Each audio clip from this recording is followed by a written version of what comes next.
Hello, salutations. What to do? It's Dr. Gamer, all father, dear, gang, the vibes like a scrub. Let's get it. Happy Friday, After Show Nation. We are back once again. I'm trying something new. Shut up. How's everyone doing? I am, of course, Sadot the Gamer, joined once again by the ghost of Casual Avenger. Keep eating that deep dish, my friend. We miss you. And of course, we got that other guy, Jayshockblast. Yeah, that's me. I'm here. I watched Blue Beetle. Oh, did you? I wasn't even planning on talking about that. So, oh well. Well, No, that would. I'm kidding. I feel like we've already. I'm kidding. Yeah, I feel like we've already spent more time on it than we need to. But also, if that was the case, I'd be very mad because you said the exact opposite this morning. Yes, I did. And I forced myself to watch that goddamn movie. So that tells me how much you liked it. Yeah. So actually, I have the articles and stuff pulled up for reference for the show, and Blue Beetle's not anywhere on there because I honestly I didn't think you were going to watch it, so I prepared accordingly. Well, but we still got time. We got I could fit it in. That's what she said. You gotta be quicker, Jay. Gotta be quicker. I'm just gonna leave it alone. Gotta be faster, Jay. So we got Champagne. Appreciate you. First one here. Welcome, everybody. So we have some stuff to talk about. We got, of course, Ahsoka season 1 has kicked off, and we're going to be talking about episode 1 and 2. We're going to recap Gamescom Open Night Live. We got some news about a sequel to Constantine, the Keanu Reeves one. That's the thing. We'll talk a little Loki season 2, the MCU, and all the delays that are probably coming. We'll talk about that new PlayStation product that just dropped a promo for, and we got some hilarious Starfield news about a leaker who went viral and ended up getting arrested. So, and of course, Jayshockblast has some stories from all his adventures collecting bags of money with Ed Boon. So, yeah. And since he actually did watch it, we'll talk a little bit about Blue Beetle, which unsurprisingly is once again another DC box office failure. Yeah. we'll talk about that. But let's kick things off. I saw King J Gaming just popped in. What's up? Let's kick things off talking a little Ahsoka. I know you're a big Star Wars fan. You love the Rebels and all that, what have you. So we talked a little bit about this in your Fortnite stream earlier. Yeah. And before the show, I decided, out of curiosity, I was going to watch the first episode of Rebels just to get a feel, see if I'm missing something. And I can safely say that they should have just made another season of animated Rebels and not bothered with whatever the hell Ahsoka is, because the first 5 minutes of Rebels is episode 1 is better than both episodes of Ahsoka. I think, and that's fair, okay, but I also think they are two different things. Like Ahsoka is years in the future. She's matured significantly from what she was the first time we saw her as Snips. By mature, you mean boring as fuck? I mean, yeah, I understand where you're coming from. Again, I do. I like this version of Ahsoka actually. Like she, you kind of have to see everything she goes through in the Clone Wars and everything she goes through during Rebels to really appreciate where she is now. See, that's all fine and good. She, I'm sure she went through hardship. I was watching something earlier about how stoicism is often bred from great pain. So I think that's loosely a Mike Tyson quote. But the problem is everyone in Ahsoka has the exact same personality. Everyone Yeah, is stoic. Every character delivers their lines like this yeah. because they have no emotion and they don't have any expressions. They just stare. And I said earlier, this is fair criticism. I think it's very fair to criticize the show. Jay. Yeah, I think it's very fair to criticize the show for expecting the person watching to have watched all of Rebels and to know the journey that Ahsoka has been on. So, in that regard, I understand Hold on, why. Jay. There's too much talking. We have to spend the next 7 minutes walking. All right. Without saying anything. I don't think when you said Jay, you meant for me to like go on point and follow suit. I think you were just wanting me to look at your droopy face. But I felt like it clicked. So it's a fair criticism that they do expect you to know the story. And in a way, I get that because just like The Mandalorian, it expected you to understand the Mandalorian's tale and to know why and Mando is just the same too, you know, but everybody seems to enjoy that aspect more. So I get it. I understand. I think because I've watched all of Rebels, I've watched all of the Clone Wars, I've watched Ahsoka start from this little brat to go through all the trauma of getting kicked out of the Jedi Order on a lie and kind of having to live in the shadows. I Here's a, understand why she's here, become who she is. here's the thing, Jay. To that point, the reason why, and The Mandalorian had a lot of these same problems, is why season 3 is much worse than the other seasons. But the reason why The Mandalorian worked is because Mando wasn't a one note, no emotion character all the time throughout the entire show, and he just delivers. He had somebody, even when he was not being super energetic, he had something to play off of. He had baby Yoda, so we got to see his dynamic, how he interacted with Grogu, how he would deliver his, instead of just like in Ahsoka, instead of just 10 minutes of complete silence, we had we had Mando being able to display his thoughts, talk about what he's thinking, what's going on, by bouncing off of Grogu, his companion, who's right there. And that was a very interesting dynamic, not just because Grogu was extremely cute, but with Ahsoka, it felt like they were intentionally just trying to pad the runtime of the show by just having completely unnecessary and uninteresting stretches where everyone's just either standing around, looking around. Like, I'm not even exaggerating. The after the opening, which was incredibly stupid, I'll get to that in a minute. But we get to Ahsoka, and it's quite literally 10 minutes of no talking. It's we're just watching her walk through ruins, walking very slowly.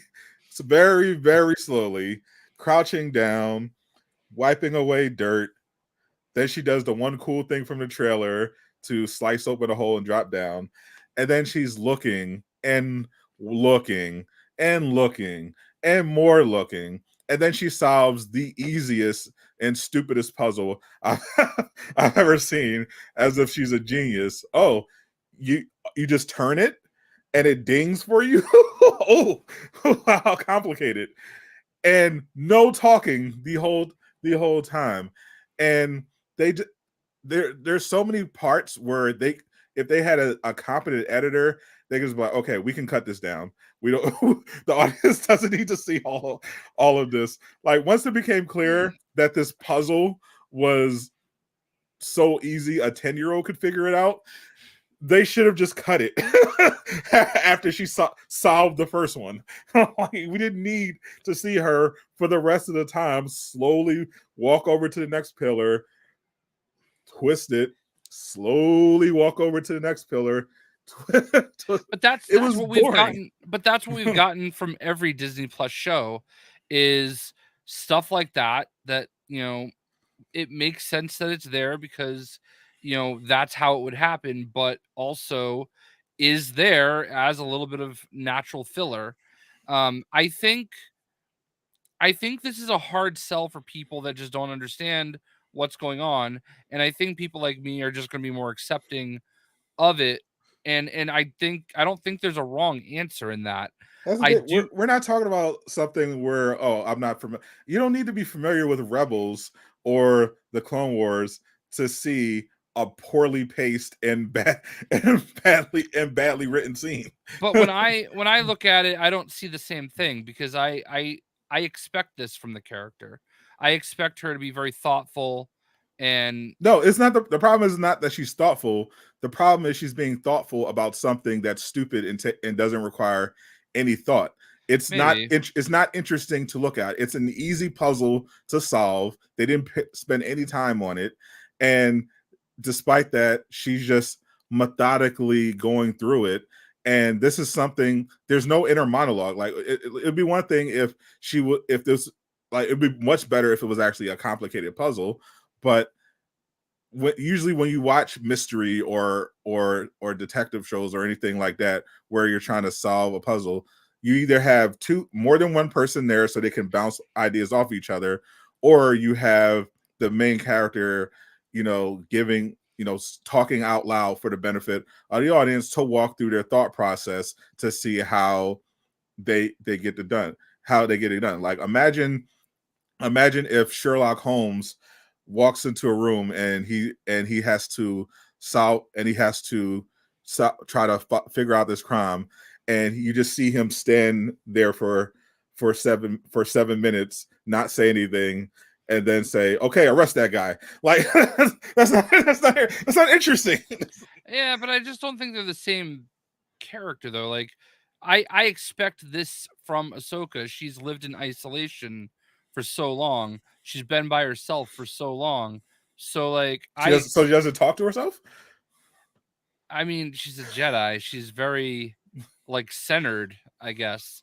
So I don't know. Again, from an entertainment standpoint, I understand where you're coming from, and I don't necessarily disagree. I just know that as a fan of the character, of the franchise, if you will, that she's coming out of onto her own, this is very much what she's like. Even in what we saw of her from, was it Mando season 3 or was it season 2? I think it was season 2. Pretty sure season 2. Even what we saw from her there, she wasn't, like, overly talkative. She was very, quiet. I recall her being a little sassy in that one. I mean, I just feel like I do agree 100% that for people unfamiliar, this is a hard one to get into, because you don't even have to see Rogue One to get into Andor, because it's a prequel to that. So, like, you could be generally familiar with Rogue One. Andor's also well written. Like, even though Andor has, its own share of filler, at least Andor pays off stuff, and you get the sense that it's building up to something, because it usually is, and it's usually solid. Well, yeah, we're 2 episodes in, and I am actually a little surprised a little surprised that you're down on it as much as you are.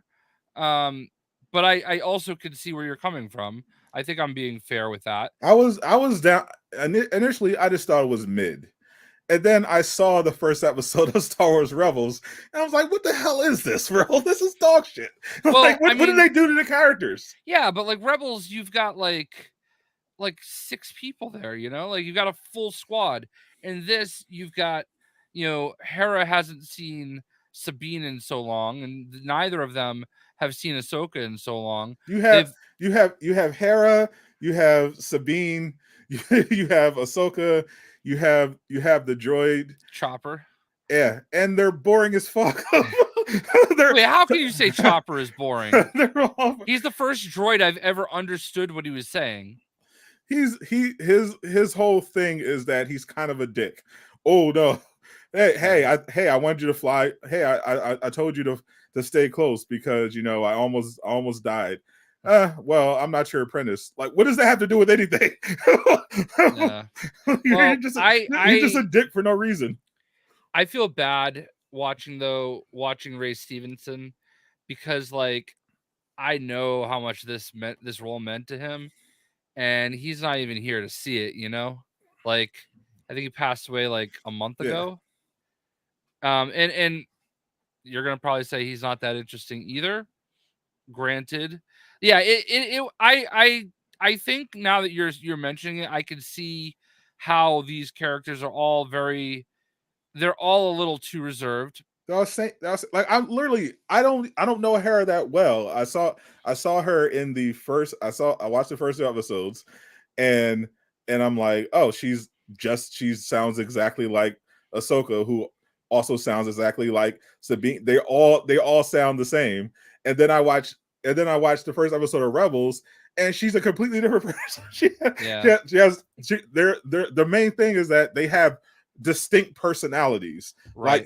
Like you can tell who, if you couldn't see what's on the screen, and you just heard all the characters in Rebels voices, you would know who's talking because they all have very distinct personalities and traits. Whereas in Ahsoka, literally everyone sounds exactly the same. Well, my biggest hope is that we've gotten that all out of the way now, and they pick it up from here, because it's very clear that Ahsoka and Sabine are together now, and Sabine's going to be learning from Ahsoka, so they're going to have to communicate a little bit more. And I would imagine at some point Hera and Chopper are going to join in. I mean, Kanan is dead, I believe, so I don't think we're going to see him. Was Sabine this terrible in Rebels? Because she seemed pretty cool in the first one. No, she's pretty cool. I didn't honestly. When did she turn into a boring millennial who just drinks wine and feeds her cat? When she loses, what's his face? The guy that they showed her watching the recording of. Why am I blanking on his name? But yeah, doesn't matter. Ezra. And Ezra was great in the first episode of Rebels. Yeah, but Ezra they think is dead. So and he and that was the other thing. Like the hologram of Ezra was like, and like even that was poorly executed. Like it was like everyone just mailing it in. Yeah, I'm a little surprised. I really enjoyed both episodes. So I wanted to enjoy more of it because I love Rosario Dawson. Yeah. Some of the lightsaber stuff was decent. Most of it was terrible. And I was just sitting there watching this is like, why? You have all this money. You have all this talent at your disposal. Why is it always so mid and poorly? Like even the credits, even the title scroll looked cheap. It wasn't even 3D text. It was red. It just looked terrible. Yeah, I don't even watch that, so I didn't even notice. Every aspect of this just felt cheap and mailed in. it was all in the writing. Oh my god, the writing, like the first, like the opening scene where the captain is like, oh, that we just got this there's a ship coming and it's using codes for that's supposed to be from a Jedi, and he's like, oh, I don't, and they're requesting to come aboard. He's like, well, that can't be, I don't believe them, so I'm going to let them on board. Like, why would you let them on board if you don't think they're Jedi? Yeah. Why would you not just shoot them, or try to? Can't they open lines of communication with the ship and talk to them like, hey, you're saying you're a Jedi? The Jedi are supposed to be gone. Who are you? Or identify yourself, or we're going to open fire. No, not hey, they want to come aboard. They say they're Jedi. I don't think they're Jedi. Well, better let them come aboard just to like what? Well, that's what they did in Spaceballs. That's what they did. They just tried to shoot him out, you know. But I don't know. And of course they send like a small group security force. It was like he had like 4 people behind him. Like oh, you think 2 Jedi are coming on board and four guys with holstered weapons are going to do anything? Like, come on, bro. What are we doing here? This is so dumb. This is that also. And then when Miss I haven't seen the sun in years. Her thing was pretty cool, you know. She, you know, but when he was fighting, her master was fighting the soldier, it made no sense. Like they're shooting at him. He's like 5 people shooting at him at different angles, and he's barely moving his lightsaber, and for some reason all the blaster bolts are just shooting directly at his lightsaber, and he's barely moving. Yeah. So, why can't they have good lightsaber choreography in a fucking Star Wars project? The man died. I mean, clearly there was something wrong with him. Come on, bro. What is then he like force pushed the one guy and then forgot to kill him afterwards. He just stayed on the ground. Then he like slashed one guy, but when you look at his wound, like he just has a cut on his ass cheek. And like it makes no sense. It's just like, who made this show, bro? It's like a basic attention to detail. It's just lost. It's like, no one's gonna notice. Who cares? You know, just let it. Like, oh my god, bro, what happened to Star Wars? I mean, at least you enjoyed it. Like you. Yeah, I think I think there is an audience there that really enjoyed it. I think I'm glad for those people. I guess, you know, I don't think what you're saying is invalid. You know, like I think you're making really good points. I just enjoyed it. You know, and I do hope I do agree that I do hope that it picks up from here. Now that they've gotten the whole how do we get together part out of the way, you know? Yes, I can't wait for them all to be together and talking in the exact same tone. Well, I mean, Hera didn't have many lines, but I think she was the most animated of the 3 anyway. Oh yeah, I don't have any. She smirked once. Yeah. And by the way, get ready because Grand Admiral Thrawn is not necessarily any more. Oh Christ! It can't be. I mean, it can't be worse than anyone else. Well, we'll see. I mean, he can be a little charismatic, but you know, he's not like necessarily a big. You know, he's not Emperor Palpatine. He's heaven forbid. And here's the thing. People aren't being critical enough. I mean, maybe you're wrong for once. This is a podcast. What? So tell me specifically what I was wrong about. Do you think it makes sense for somebody who a captain of a ship to say, "Hey, there's a ship claiming to be Jedi asking to come aboard.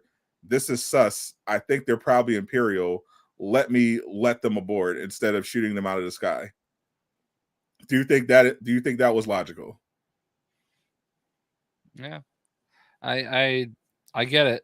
Do you think that it made sense that they needed Sabine to figure out how to get the map deciphered when the solution to the map was just lining up the lines by twisting it I a thought little she bit? did something more than that, though. She literally looked at the picture of the temple and was like, "Oh, you could have literally brute forced it. There weren't that many possible combinations, and no one bothered to try that. By the way, she just looked at it like, oh, I guess it has to be deciphered. There's no way I could possibly figure this out. My droid can't either. Let me find Sabine. I understand the point was that they needed an excuse to bring Sabine into the story, and the best they could do was say, okay, well, only she could figure out this incredibly easy map, so we're gonna go find her.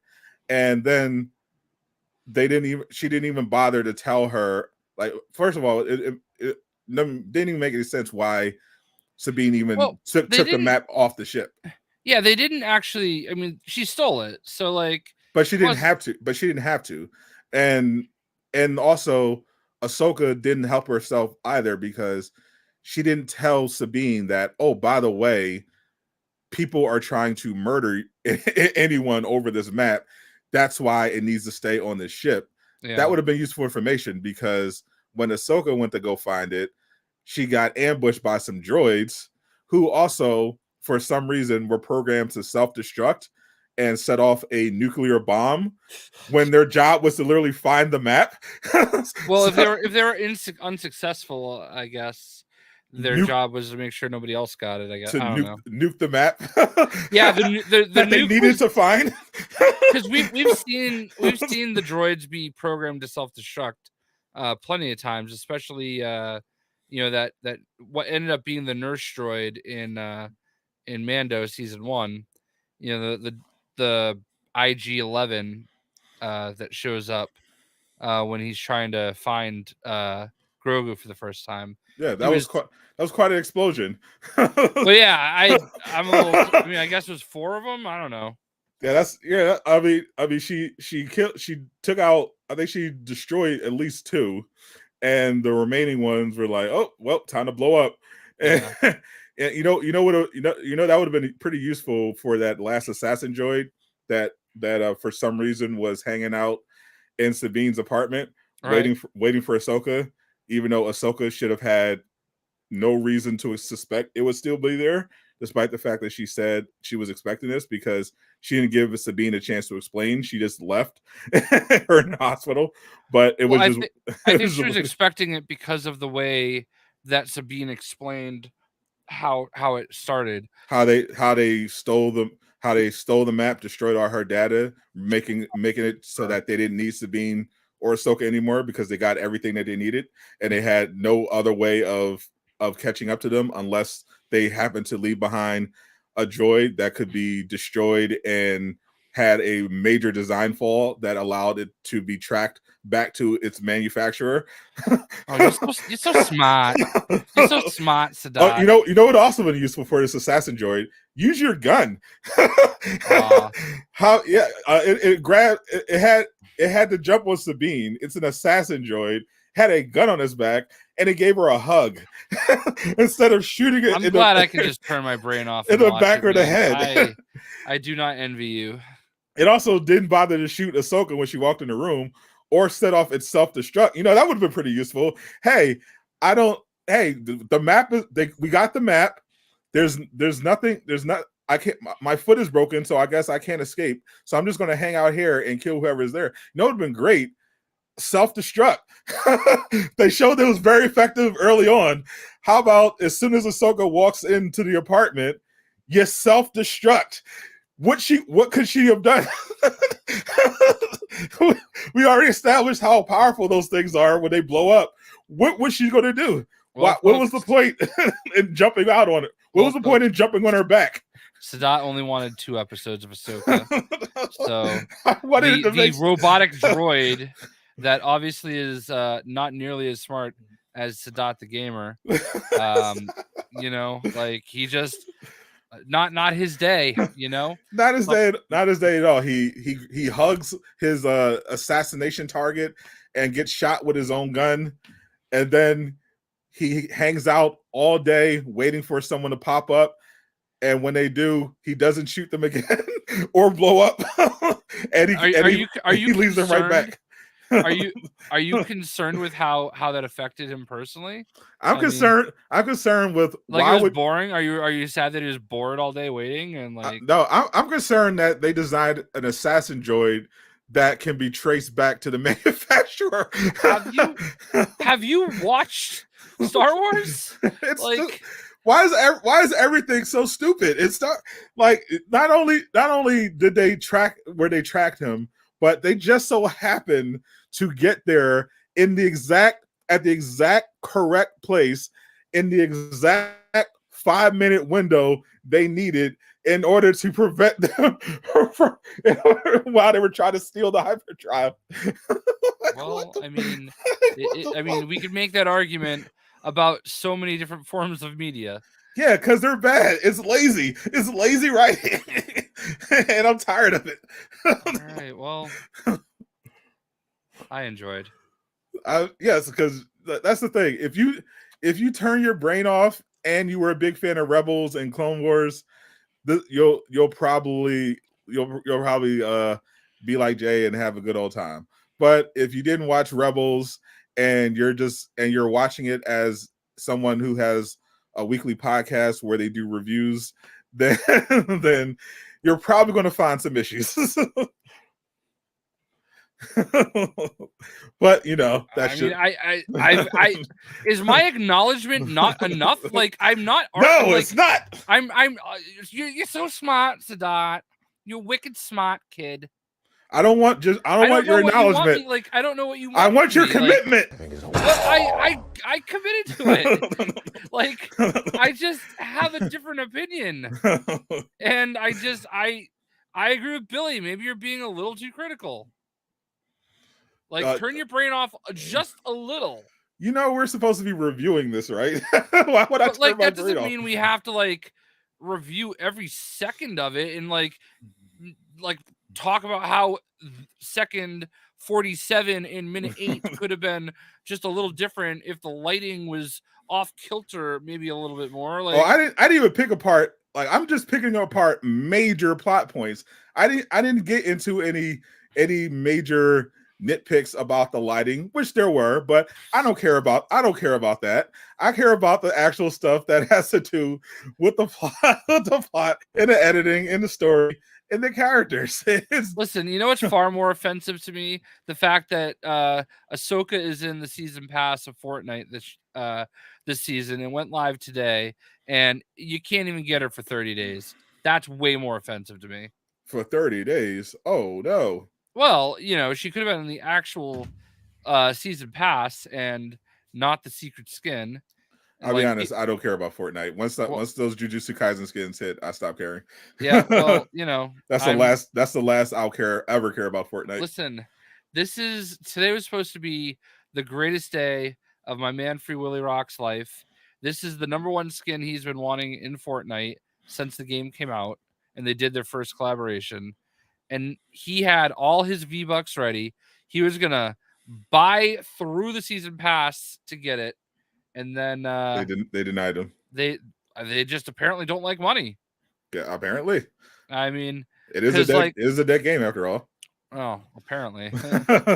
I mean, I am, well, it is what it is. It was an early stream, but like a lot of times when I do those like early morning streams when the new season starts, you get like 100 or more people in there, and it is what it is. I need to put that on the back burner because God, I'm like trying to play. Didn't I just say Fortnite is a dead game?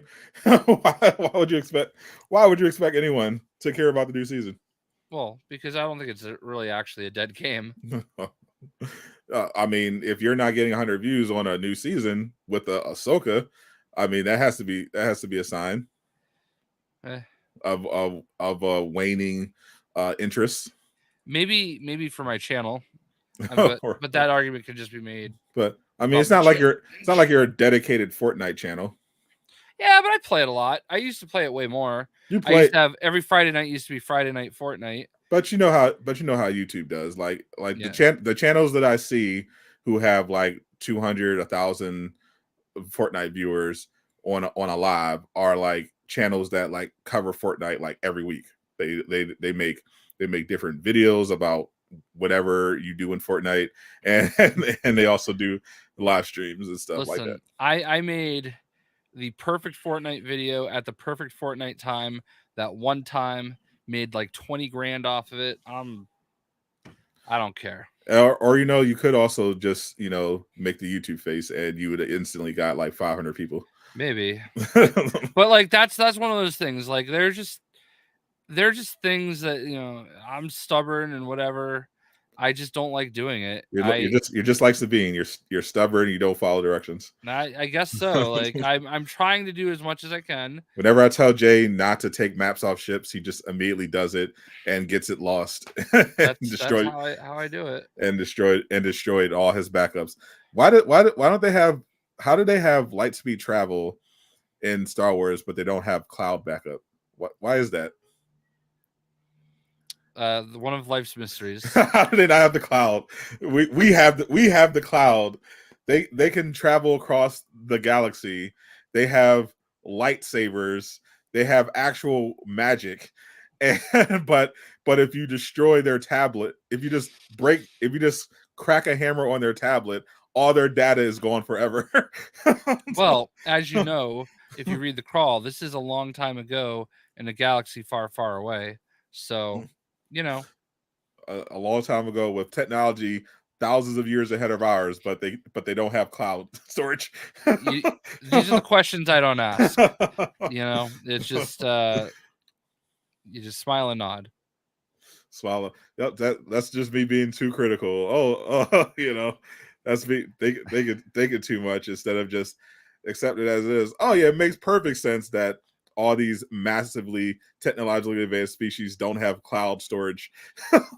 Makes perfect sense. That's fine. Listen, cloud storage is only a thing like 8 years ago. Facts. Like they haven't had time to catch up to us in our advanced technology. I mean, they don't even have Chat GPT. I mean, sure they have robots that are sentient and kill and can kill and can cook for you. Listen, he sat there all day in that little apartment and didn't pee once. Just hanging from the ceiling. Didn't complain. Didn't complain at all. Just missing a foot, just literally chilling there, waiting for a victim, and that cat just blew up the spot. Did I say cat? I meant merchandising opportunity. Well, I mean, that cat was also in Rebels, so it makes sense. But you're not wrong. I mean, yeah. I mean, you can't have a Star Wars show without a merchandising opportunity. Right. You just can't. It's obligatory at this point. All right. Do we want to get this Blue Beetle out of the way? Sure. Blue Beetle was aggressively mid. What did you think? I fell asleep at one point. Not surprising. So I don't remember. I don't know if it was the grandpa or the dad, whoever died. The dad died. I mean, it's a Marvel show. You gotta kill the dad. Yeah. So I missed that part. Superhero he was stuff. talking to Jaime. Gotta be an orphan. Gotta have the orphan. Gotta kill the father. Marvel, DC. Gotta kill the father. Yeah. So obviously the family was super necessary to be there. Grandma with the machine gun is where I just lost it. When and I get that they're trying to say she had this like super background as whatever, a coyote, I don't know, but it was so stupid. I thought what's wrong, Jay? Why you sound a little critical? Why don't you just shut your brain off and enjoy it? I really tried. I tried, and he shut his brain off so much he literally passed out. Yeah, I fell asleep at that point. Yeah, it's funny. I feel like Nava says he enjoyed it, and that's fair. That's fine. I just feel like the people that enjoy it the most are people that speak Spanish. Because it was made for Latino people. Exactly, and there's nothing wrong with that. It's very relatable in that regard. I And mean, I think you should. I think ideally you should be able to make a show that stands on its own merits without aggressively pandering to one demographic. But yeah, I don't disagree with that either. But I'm just saying that I can understand where they would be coming from, liking it a little bit more yeah, than Whitey over I here. think I said that in my original review. Like this is a if you're a Latino, you'll get more out of this. But for anyone else, it's just a by the numbers, pretty mid superhero experience. I feel like I know this not to be true. You're 4'11". There's for some reason, I think this popped up in my stream. Someone said that they thought I was 4'11". I mean, I could tell you're a tall guy. Yeah, I'm literally 6'3", but apparently they want to make this thing about me being secretly short. Yeah, they did that to Blitzwinger too. I'm 5'8". I am short.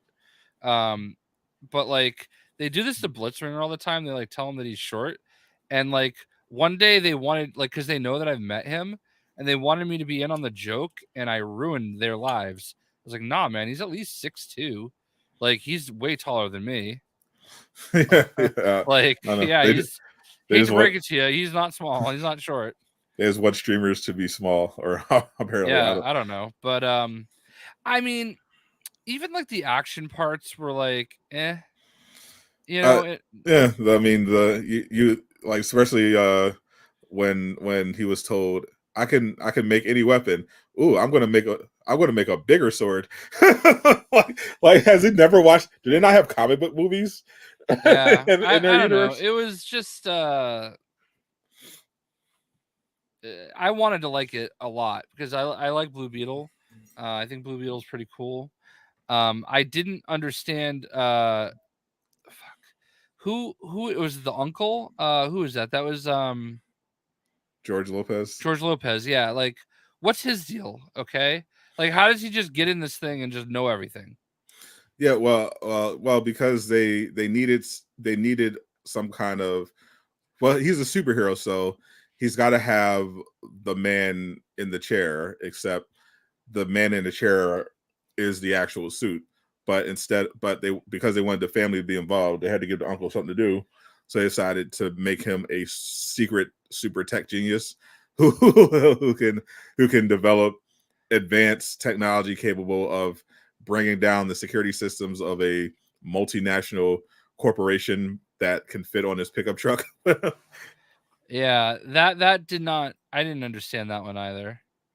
But and then the sister just she had to be. I didn't like. Listen, I don't think it worked the way that it did in like Shazam, where like they are literally the Shazam family, or the Marvel family. I mean, that's the thing. You could tell they were kind of drawing from a lot of stuff. Like we're drawing from Iron Man, Shazam, Yeah, Spider-Man. Because Jaime kind of was. I mean, it was kind of a reverse of the usual superhero. That's the one thing they did subvert. Whereas like, it's the hero was the damsel that had to be rescued in the end by the family before the obligatory final battle where he fights someone with similar powers. yeah. I don't know. I mean, the Omax suit is kind of cool. I feel like he should have been the main villain because Susan Sarandon was kind of useless. Yeah, I didn't really buy her either. Because she had I love Susan Sarandon. Don't get me wrong. I mean, she didn't really.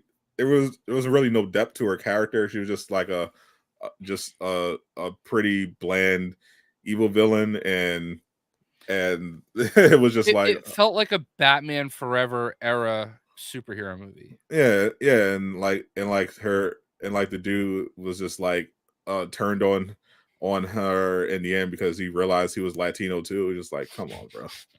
I mean, I think it's because the scarab made him like see his memories again, and realize where he went wrong. But yeah, for convenient timing that he regained his repressed memories. I don't know where they go from here with this. I'm positive they don't go anywhere with it. Yeah, they go to Superman Legacy and pray that it makes more than the Batman did. Yeah. What a way to go out though. Just with an absolute whimper. And Hey, it's not over yet. We still got Aquaman too. yeah, I don't disagree with Nava either. That Victoria Cord was not that great either. Like she was barely even good at being hot. How dare you, you bigot? No, I don't like. I don't know who she is. I mean, she's a love interest. That's what she was. That doesn't make me a bigot. Because you're tearing a woman down based on her attractiveness. Like literally every woman in the movie was like a superhero more than Jaime. I'm sorry, Well, Jamie. yeah, I mean, because he sucks, but, Yeah. but obviously he's terrible at this. His suit. He got his father killed because he's terrible at this. That suit though, like the design was just perfect. Like you, as far like that's the hard part about it is they did Oh, it an was incredible gorgeous. job on the suit. It looked exactly like the Injustice suit. Thought Blue Beetle was one of the best recent. Not a high bar. Well, man, I thought that's like saying I thought COVID was one of the best recent diseases. Like what? Like what? What? Look at. Have you seen the recent DC releases? The one before this was The Flash, and the one before that was Shazam 2, Shazam. Fury And of the then Black Gods, Adam. and then Black. Yeah, it's not the highest of bars. Yeah. That DC hasn't. I don't think DC has had a good film since the Batman. And it's not like superhero fatigue. It's bad bad movie movie fatigue. fatigue. It really, like, honestly and truly, that is what it is. It's mid fatigue. Yeah. People are like, because there was a time, like, and this is a tragic part of Blue Beetle. Like, sure, it could have been a much better movie, but it wasn't like egregiously terrible. It if it was it's one of those movies that would have made good money. It was kind of like Ant-Man. Like it if it had came out in the midst of a bunch of really more like Ant-Man and the Wasp. If it had came out in the midst of a bunch of really good movies, it's like it had a lot of momentum, like at the time the MCU was still, basically printing out money because it had all this momentum. Because it had some legitimately huge movies. It had coming off the Avengers, Infinity War and everything. They had, so you could throw out a movie like Ant-Man and the Wasp, Quantumania, and still do it. I mean, Captain Marvel was pretty horribly mid and at best, and that still made $1 billion. Like, because it was a time, because it came out right as a lead in the Endgame, and all that momentum, people were just like, oh, well, it's a Marvel movie, we're just going to go see it.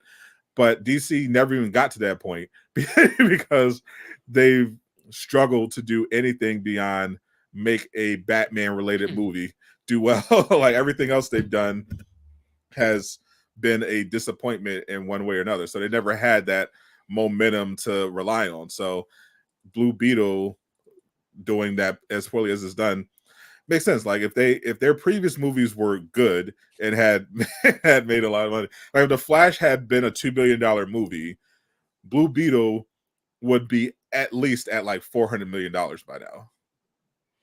Yeah. I would say. Yeah. Well, we're probably putting everybody to sleep just talking about it. So Like Ahsoka season episode 2 did. I listen, back-to-back sleepers according to you. So let me talk a little bit. Let me share some imagery, if you will. From I can talk about it now. So last week, Starfield? no, I cannot talk about that yet. Last week Give us a hint, Jay. Any bugs? I went to it's going well. Why will it not Windows? Oh, there we go. Okay. Sure. All right. So you can see this now, right? Nope. No? Yeah. Okay. I can see it now. So last week I went to NetherRealm Studios in Chicago. We got to go play Mortal Kombat 1. which is coming out September 19th.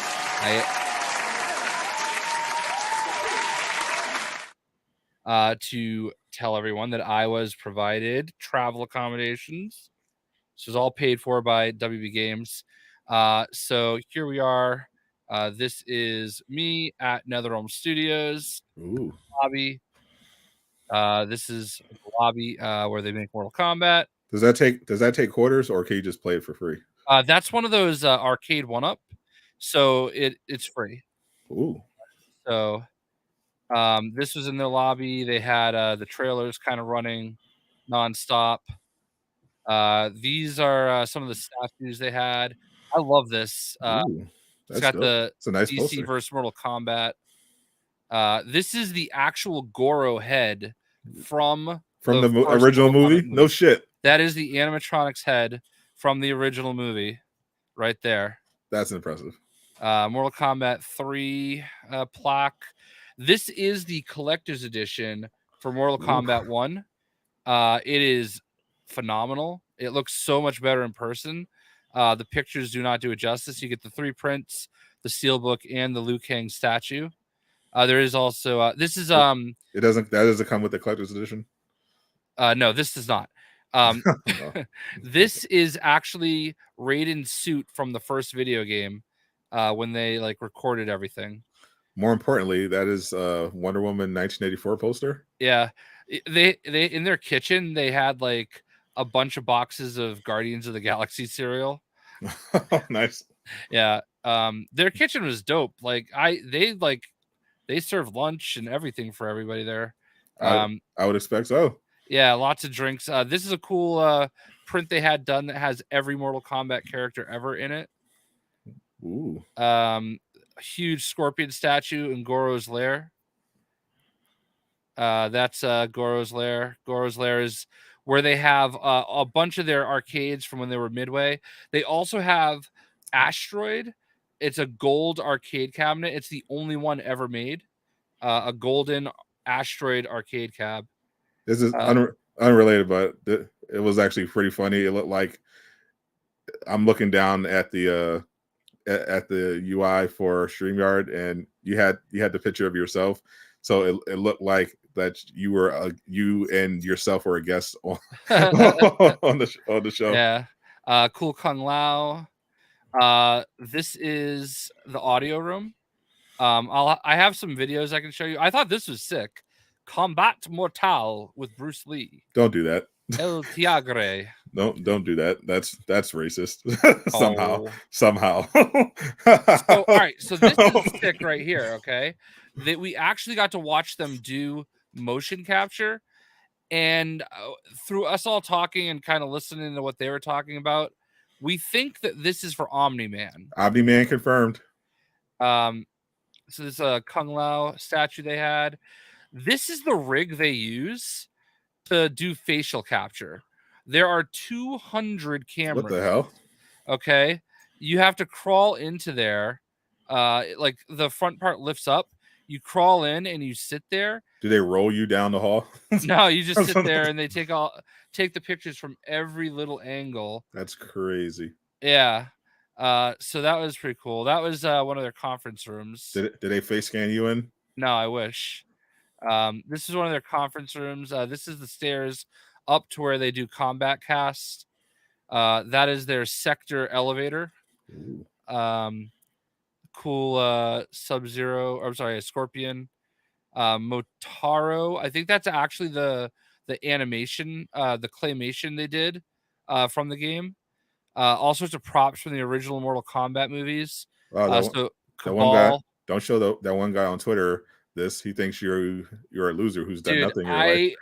It took every ounce of restraint I bookmarked one of those tweets, and it took every ounce of restraint not to quote tweet it and say, hey, by the way, this is where I was right here. This is what I was going to send him.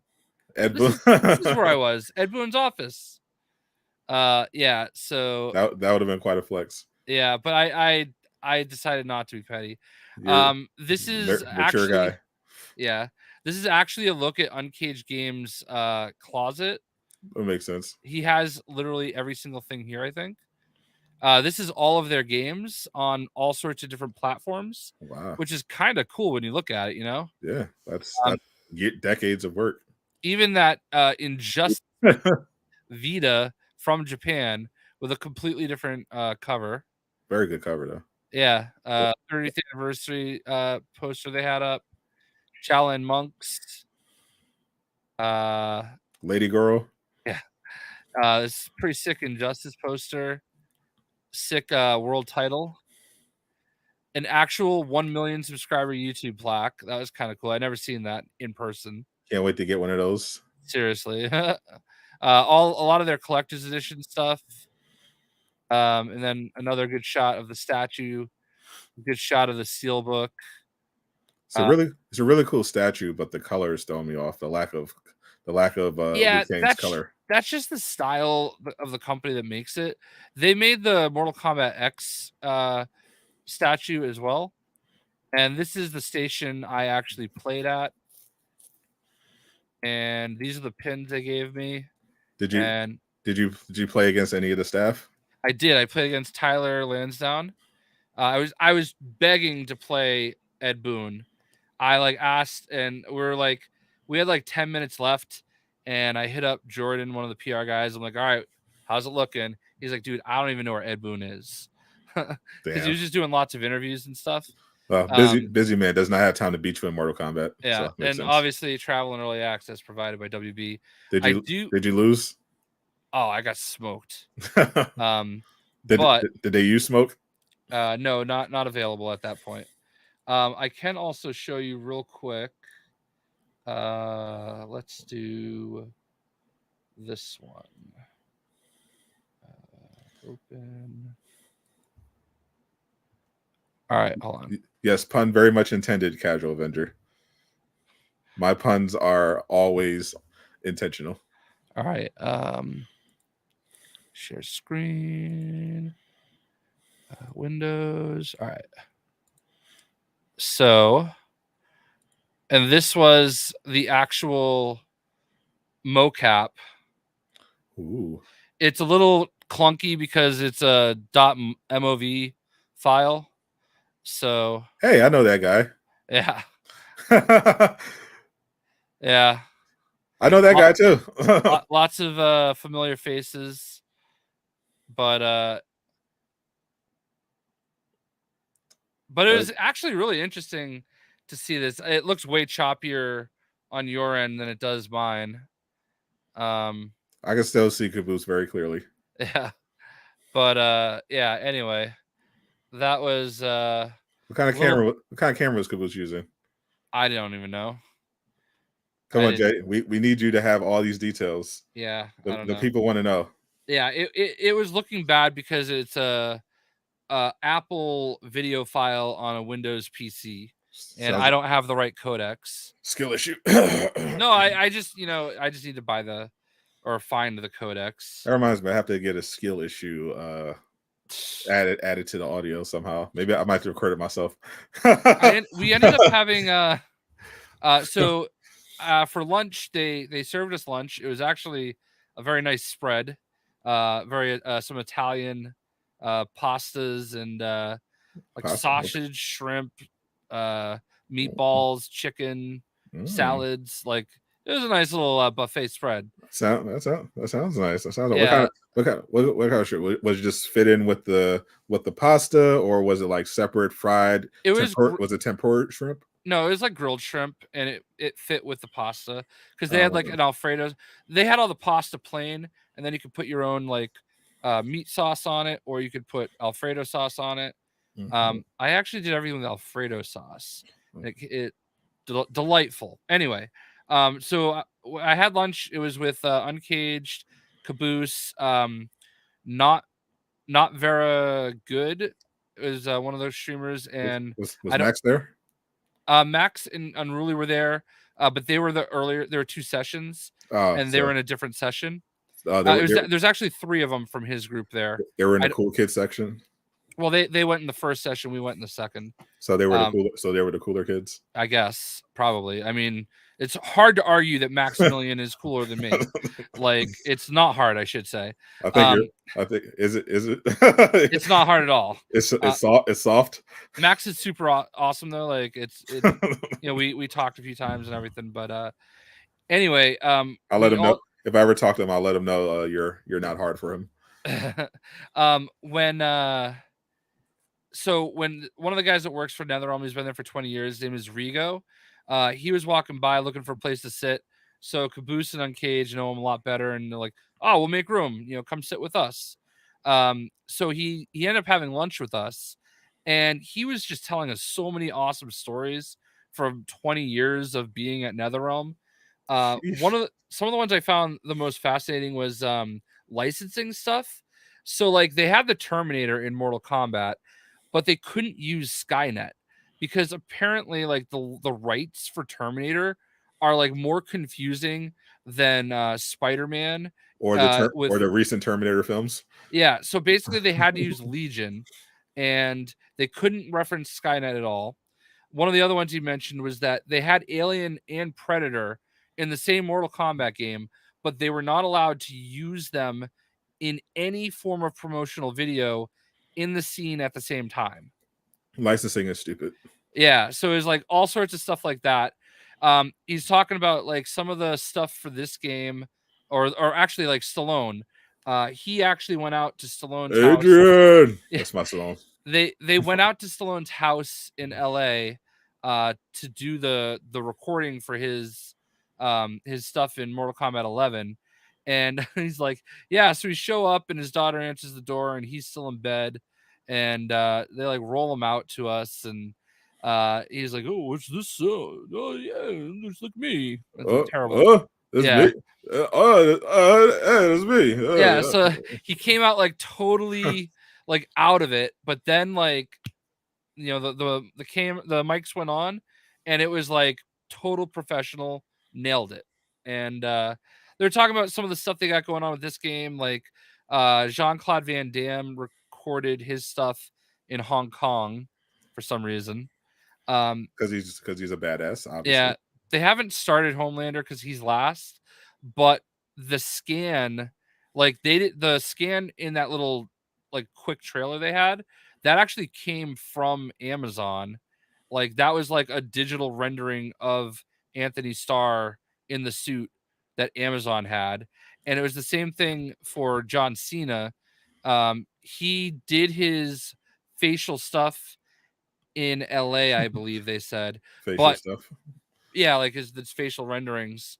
But his actual suit and everything, like they already have digital renderings from Peacemaker.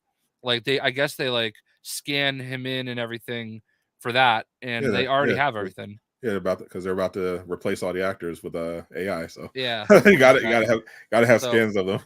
Yeah, so Billy, they don't have an actual release schedule yet, but they did say that J.K. Simmons is only going to have to do voice stuff. He's not going to come in to do any of the motion capture because it's not. It's a cartoon, It's not his actual face. Jay basically knows the schedule. He's not telling us. No. I mean, I think Omni-Man is going to be pretty early. He might be first. We're 99% sure that that's who they were recording the motion capture for, just because you could hear them talking. And there was at one point he said, all I heard was, kind of like you're flying in and you do a Superman pose or a superhero pose. And I'm like, okay, well, they've already told us that, Anthony Starr is nowhere close to doing anything for them and that he's the last character to be released. Yeah. So it's got to be Omni-Man. Of course. But yeah, like there's a lot of very interesting stories and stuff like that. Did they talk about Injustice 3? No way. No chance. Omni-Man is confirmed first. Makes sense. Did they actually say, is they actually 2J, or are you holding out on this? I don't remember. I don't like I like my brain is everywhere right now. You'll definitely remember if they talk about Injustice 3. Oh, they didn't talk about Injustice 3. I actually said something to Rigo when we were eating. I'm like, because we were like talking about dream scenarios and stuff like that. And I'm like, you know what I would love? And everybody thought I was going to say Batman Ninja, but I did not. There's a huge inside joke there. I actually was like, if you guys end up doing an Injustice 3, Skeletor, like that's my dream right there.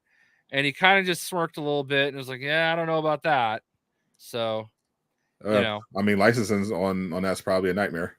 But there actually it would be perfect because there is a whole comic run of Injustice versus Masters of the Universe. Oh, there you go. Like multiple graphic novels. So I would think it would actually be quite easy to work that out.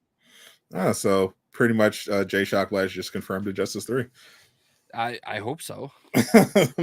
I would love to speak that into existence, but yeah, it was I mean, I'd been in NetherRealm before, so like when we're walking around, I'm like, oh man, I feel like this is like some first world shit, man. Like, oh, I've already seen all this, you know?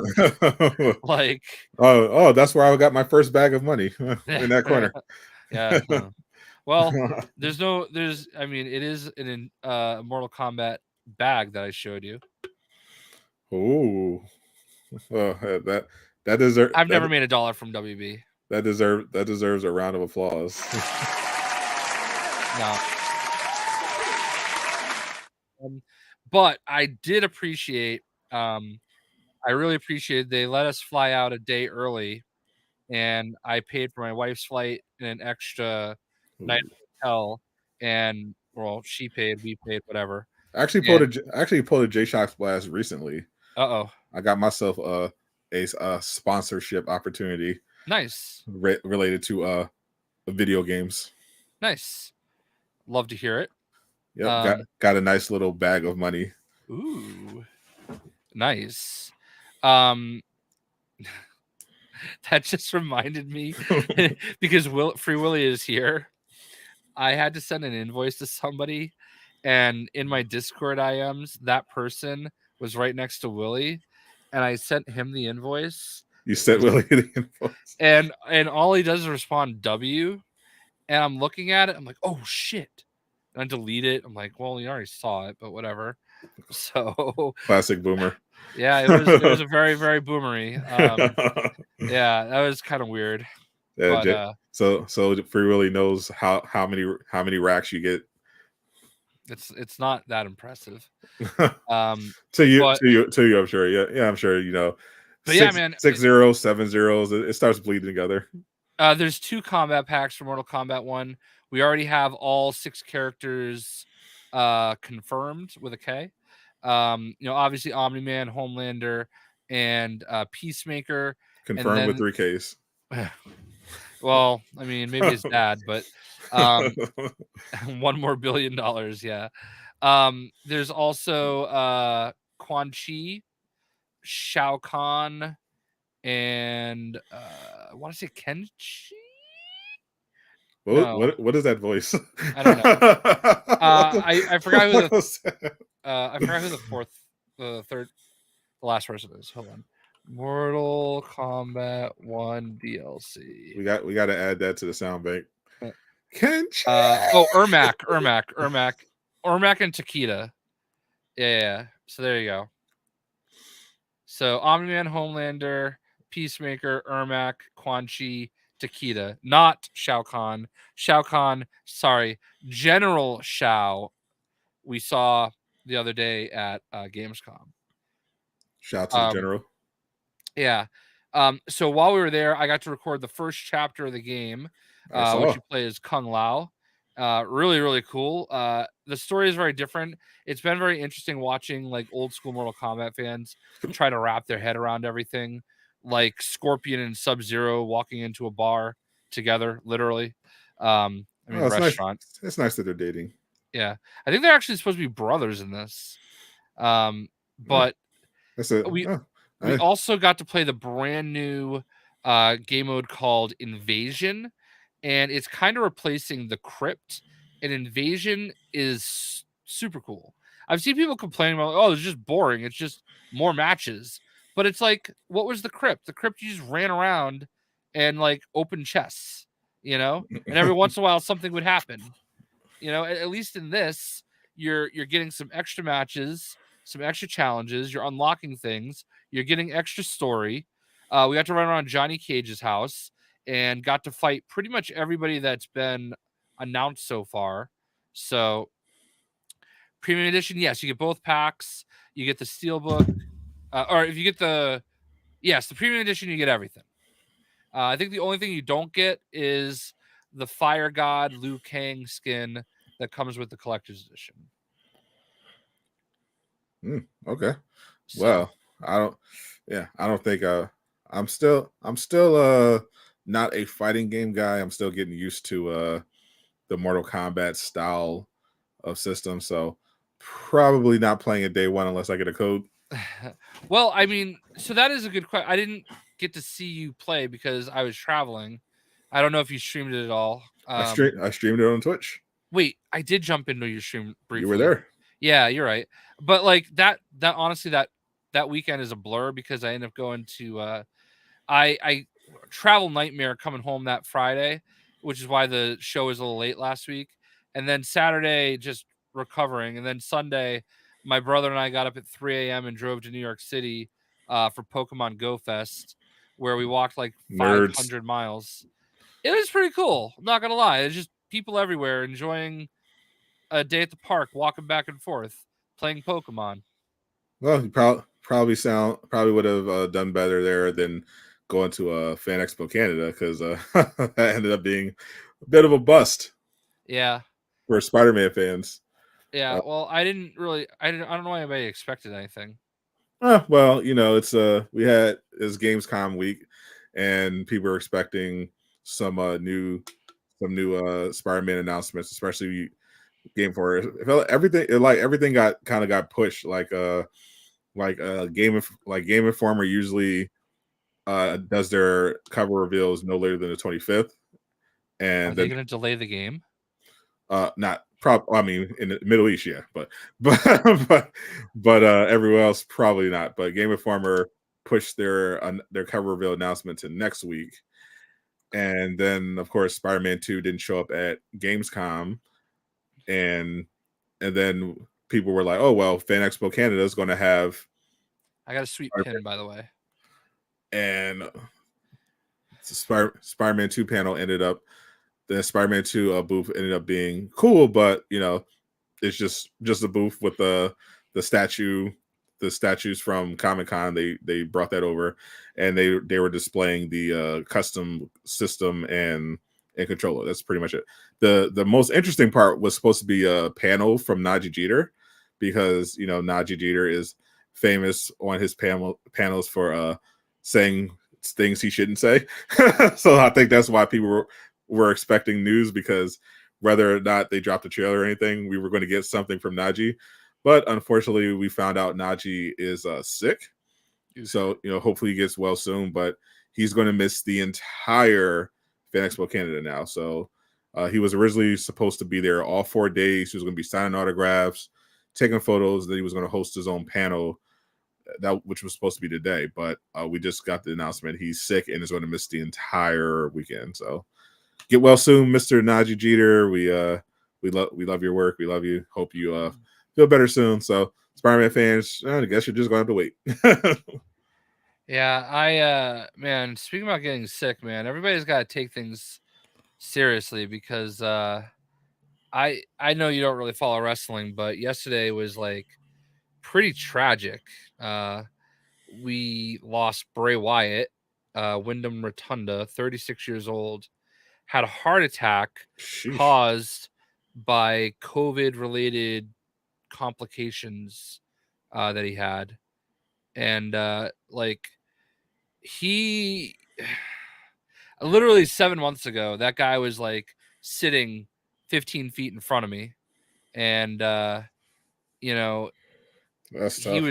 He was so excited to be back, because he was gone for about a year, and he just was coming back in full swing. He was supposed to be working with his brother. His brother's been out of the company for a few years, so like they were doing this thing, and then he got sick and he just disappeared for months, and then out of nowhere yesterday, Triple H is treating that he's gone, and it's just gut wrenching. He's got small kids, and he struggled a lot because like one of his friends, one of the people that was in his Wyatt family, also passed away like a couple years ago, and that's where like a lot of his struggles started, and why he ended up getting his release from WWE, was gone for a year because he just struggled. So when I first heard it, I'm like, oh man, please tell me he didn't do this to himself. But yeah, I've been trying to wrap my head around that, man. 36 is just, and it's not even just that. It's like all these athletes having these heart related issues, like Bronny James. Careful. Yeah, you're right. You two don't like that. You are fair. You're right. Well, they're saying that Bronny is a congenital heart disease thing, so they're saying that's not COVID related, but yeah. So definitely not. We hope Bronny's heart condition gets better and he's able to have a productive career, and people should stop talking about COVID because it has absolutely nothing to do with any of these heart related issues. It's all pure happenstance and genetics. Sucks. You just never know. Yeah, just never know. So yeah. So get checked out. Take care of yourself.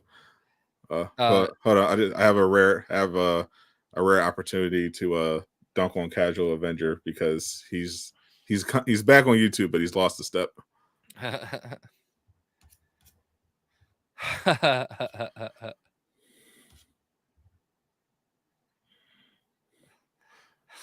Caboose the first one there. So you even have RIP Wyndham Rotunda on your trending. So yeah, just roll around in that Casual. Roll around in that L. Did you watch WWE like way back in the day? Like, of course. So do you remember IRS? I don't. So the $1 Million Man had his like tag team partner IRS Irwin R. Shyster. Anyway, that was what was that last name? Irwin R. Shyster. Jesus fucking Christ. It's the 80s, bro. But that was actually Bray Wyatt's dad. It still is, but yeah. My time, back in the day for me when it comes to wrestling was the 90s. Yeah. Okay, that's fair. Yeah, like my time when I was a wrestling fanatic, it was during the time of Stone Cold Steve Austin, and WCW was still a thing. ECW was at the peak of its powers. Yeah, I didn't know him, but it's obviously tragic when an athlete dies so soon, and sounds like he had a lot of fans, a lot of supporters. So yeah, hope condolences to the family. Hope they find peace with all this stuff. It just sucks. Yeah, it's been hard watching some of the reactions from the wrestlers too. Like I saw a 4-minute video that Seth Rollins put out. Seth Rollins lost his world title to Bray Wyatt the first time he won the world title. And just heartbreaking and shocking. It's almost up there with the Chris Benoit, like as one of the more shocking ones. Yeah, and Eddie Guerrero. Yeah, for me, the big, because I stopped paying attention to wrestling, but for me the most shocking ones were definitely Benoit and Owen. Yeah, Owen Hart was a tough one too, because they somehow still did the show. Yeah, which is fucked up. I mean, it was a pay-per-view, so like it's wrestling, so it's Vince. It's Vince. Yeah, but like when Benoit died, they canceled the whole show, and I think maybe that's because they learned from Owen. But but Vince, it's Vince. Like, come on. Yeah. Well, it's not Vince anymore. Nope. I have a feeling. we finally might have seen the last of Vince for a bit. I think he got raided by the FBI. She's a lot of that going around lately. Yeah. A lot of mugshots going around too. Yeah, I'm so tired of seeing it. Like, honestly, like, to me, it's no different than like any other played out thing. It's a pretty funny meme for a man. I'm not gonna lie. Yeah. Oh. It's pretty good. All But right, what we got next? we got Gamescom opening night live. That happened. Obviously, if you were a fan of the Spider-Man, it was not a great night for you. But for everyone else, seemed to be pretty fine. I streamed it, and despite the fact that I had, there was people every few seconds asking about Spider-Man, it was great. A lot of people watched. It was a fun stream, and I thought it was a solid show. We started off with another stage crasher. I don't know how this continues to happen. Shout outs to Jeff though. Like, I feel like he handled that about as professionally as you can. Yeah, he respectfully called that guy a piece of shit. I've never seen it so something more. Kept his broadcast voice and everything. Yeah, just tearing into those like, losers. Come on. Yeah, and I'll tell you, I've met Jeff. Nice guy, super nice guy. He sat there at Summer Game Fest play days and just talked to anybody that wanted to talk to him. And that's cool. I say Bill Clinton kid was much more entertaining than as a stage crasher than GTA 6 guy. Well, apparently that guy like did something similar on a German TV show. Yeah, that guy's actually famous now. He's like a social media guy. He just goes around doing skits and interviews. Yeah, it's weird. I don't think GTA 6 guy is going to have the same trajectory. Like he didn't have really much offer except yelling GTA 6. Everybody in chat just dunking on him. I'll just call him a loser. I mean, it's like if you're gonna crash the stage, at least do a meme it or something. Like what was the point of doing that? Like just to yell GTA 6? Like why? Yeah, I feel like Jeff, and nobody listens, but I feel like he did a good job of setting the expectations that this was just going to mostly be an update on stuff that was already there. Yeah, like, not a ton of world premieres or anything. Right. I know that I might have an opportunity to play one of the games they showed, a game called Hawked. It was like a PvPvE game, extraction game. Very like artsy kind of colors. Looked a little Fortnite-ish, but not ringing a bell. Yeah, I thought I remembered seeing it, but we might be able to work with them on that. More details TBD. All right. Mortals of Avion didn't work out. Jay. Yeah, I don't know what happened. But it wasn't a big deal. For some reason, like there was like no hype on that game. And yeah, I don't get it. It's so good. Like I'm like, I have 2 more videos uploaded that I need to actually set to go live. Yeah. It's not getting views though, which sucks. Yeah, but it's not. It's never like it because listen. I was like, well, you know what I think it is, because I feel like when this is because sometimes when it's all about expectation. I think sometimes when a game is multiplayer or something, people are, but other times I think it might work against its favor, because when I looked at him as an Avian, I assumed it was like a live service multiplayer type of thing, but it looked cool. I was like, oh, because when I first saw the trailer, I was like, oh, this basically looks like, reminds me of Tiny Tina's Wonderlands with more realistic graphics with the whole magic system in first person. But it looked cool. A lot of cool Doctor Strange stuff. I didn't watch any in-depth reviews yet. I saw Skill Up recommended it, so I was like, oh, this might do something. But apparently, like, no one cares. No one cares. Yeah, it sucks because, like, I met a lot of those devs at Game Fest, and they're great. I want the game to be successful. They did send me a code on PS5, and then tonight I randomly got one for Xbox. I don't know what's going on there, but I'm a little bit in. But like, here's the problem, man. Like, I had all those the videos to edit for Mortal Kombat. Right. I have Starfield. I You do. have Immortals, and then all this, Fortnite season stuff happens, and I'm like, fuck. So I also have a game WrestleQuest, which I was waiting for a console code for, but I have it on PC as well. So I don't know. Like, I just got a lot going on, and the thing about Starfield, I don't want to say too much, is Say too much. I have a choice of recording videos, but if I want to stream it, I have to start from the beginning. True. And that was like one of their rules. So I don't want to go too far. You know what I mean? Because I do want to stream it. Can't you just make 2 saves? I probably could, but That's what I usually do. Like when I got Final Fantasy 16 early, I had one save that I used to do the review, and then I had another save that I used to do my live stream playthrough. Yeah, I'll tell you, I regret not getting that collector's edition. The watch is so I don't wear watches. I just have never worn a watch. Did they just send it to you?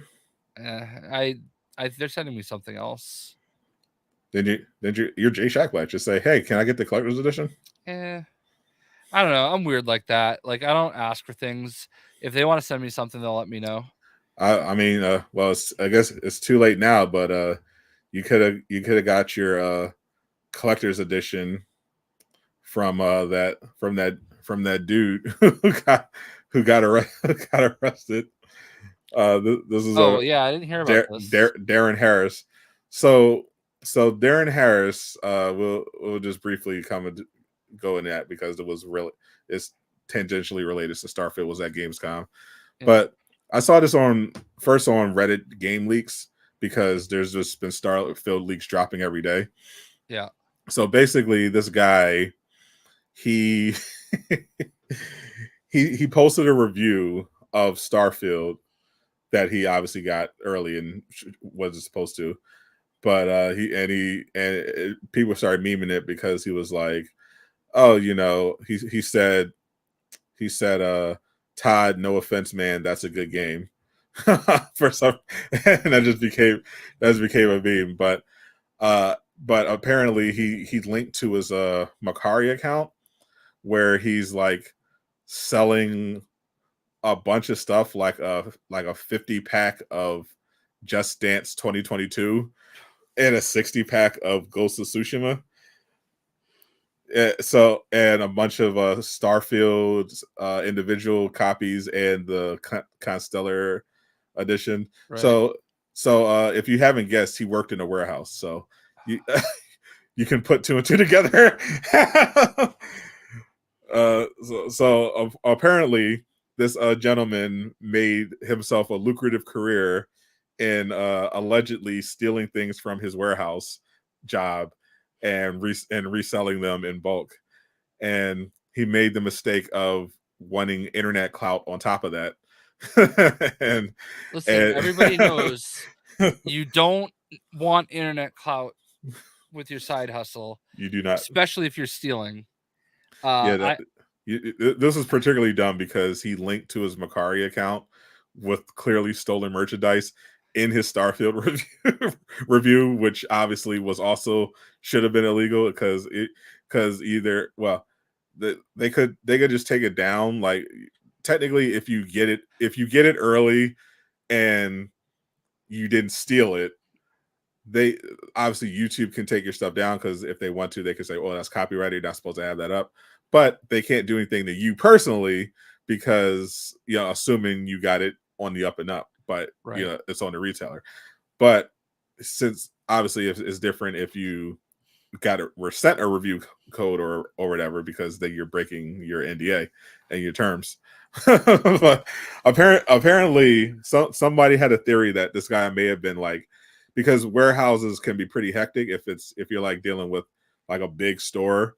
and Right. like a big inventory, so you can just it's assumed that he was just taking like little bits here and there over the course of his time there, and they these places account for shrink. So as long as an egregious amount of stuff doesn't go missing, you can pretty much go under the radar. But his mistake was literally just posting an early review of Starfield that he shouldn't have, and linking to his stolen goods.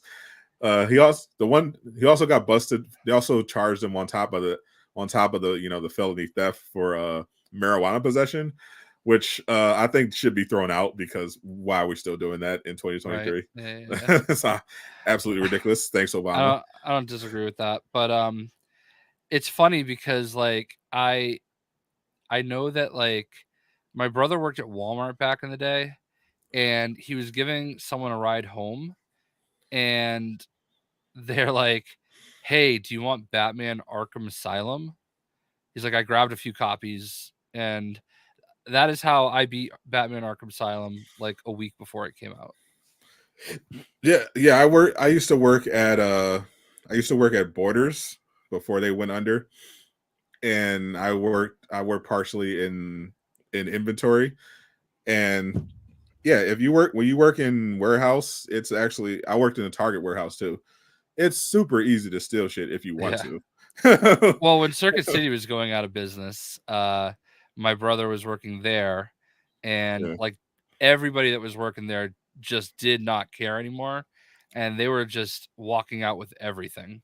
I guess I'm like the only one of high moral character, because when I was at Borders, even when it was clearly going under, the only stuff I got from Borders was either stuff I bought with my very generous employee discount. They gave us a 33%, and there was also just general. There was actually stuff that was actually free, like they were just, we can't sell it and we're just going to give it away. So there was just always stuff that you could just take for free, and and so I got a bunch of shit from my time at Borders, between the discount and just free shit.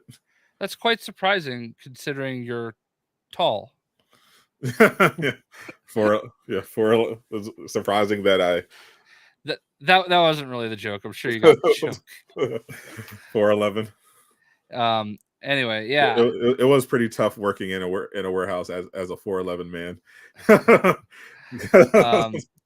I don't think you got my joke. I did not. Okay. I was referencing the fact that you had high moral standards.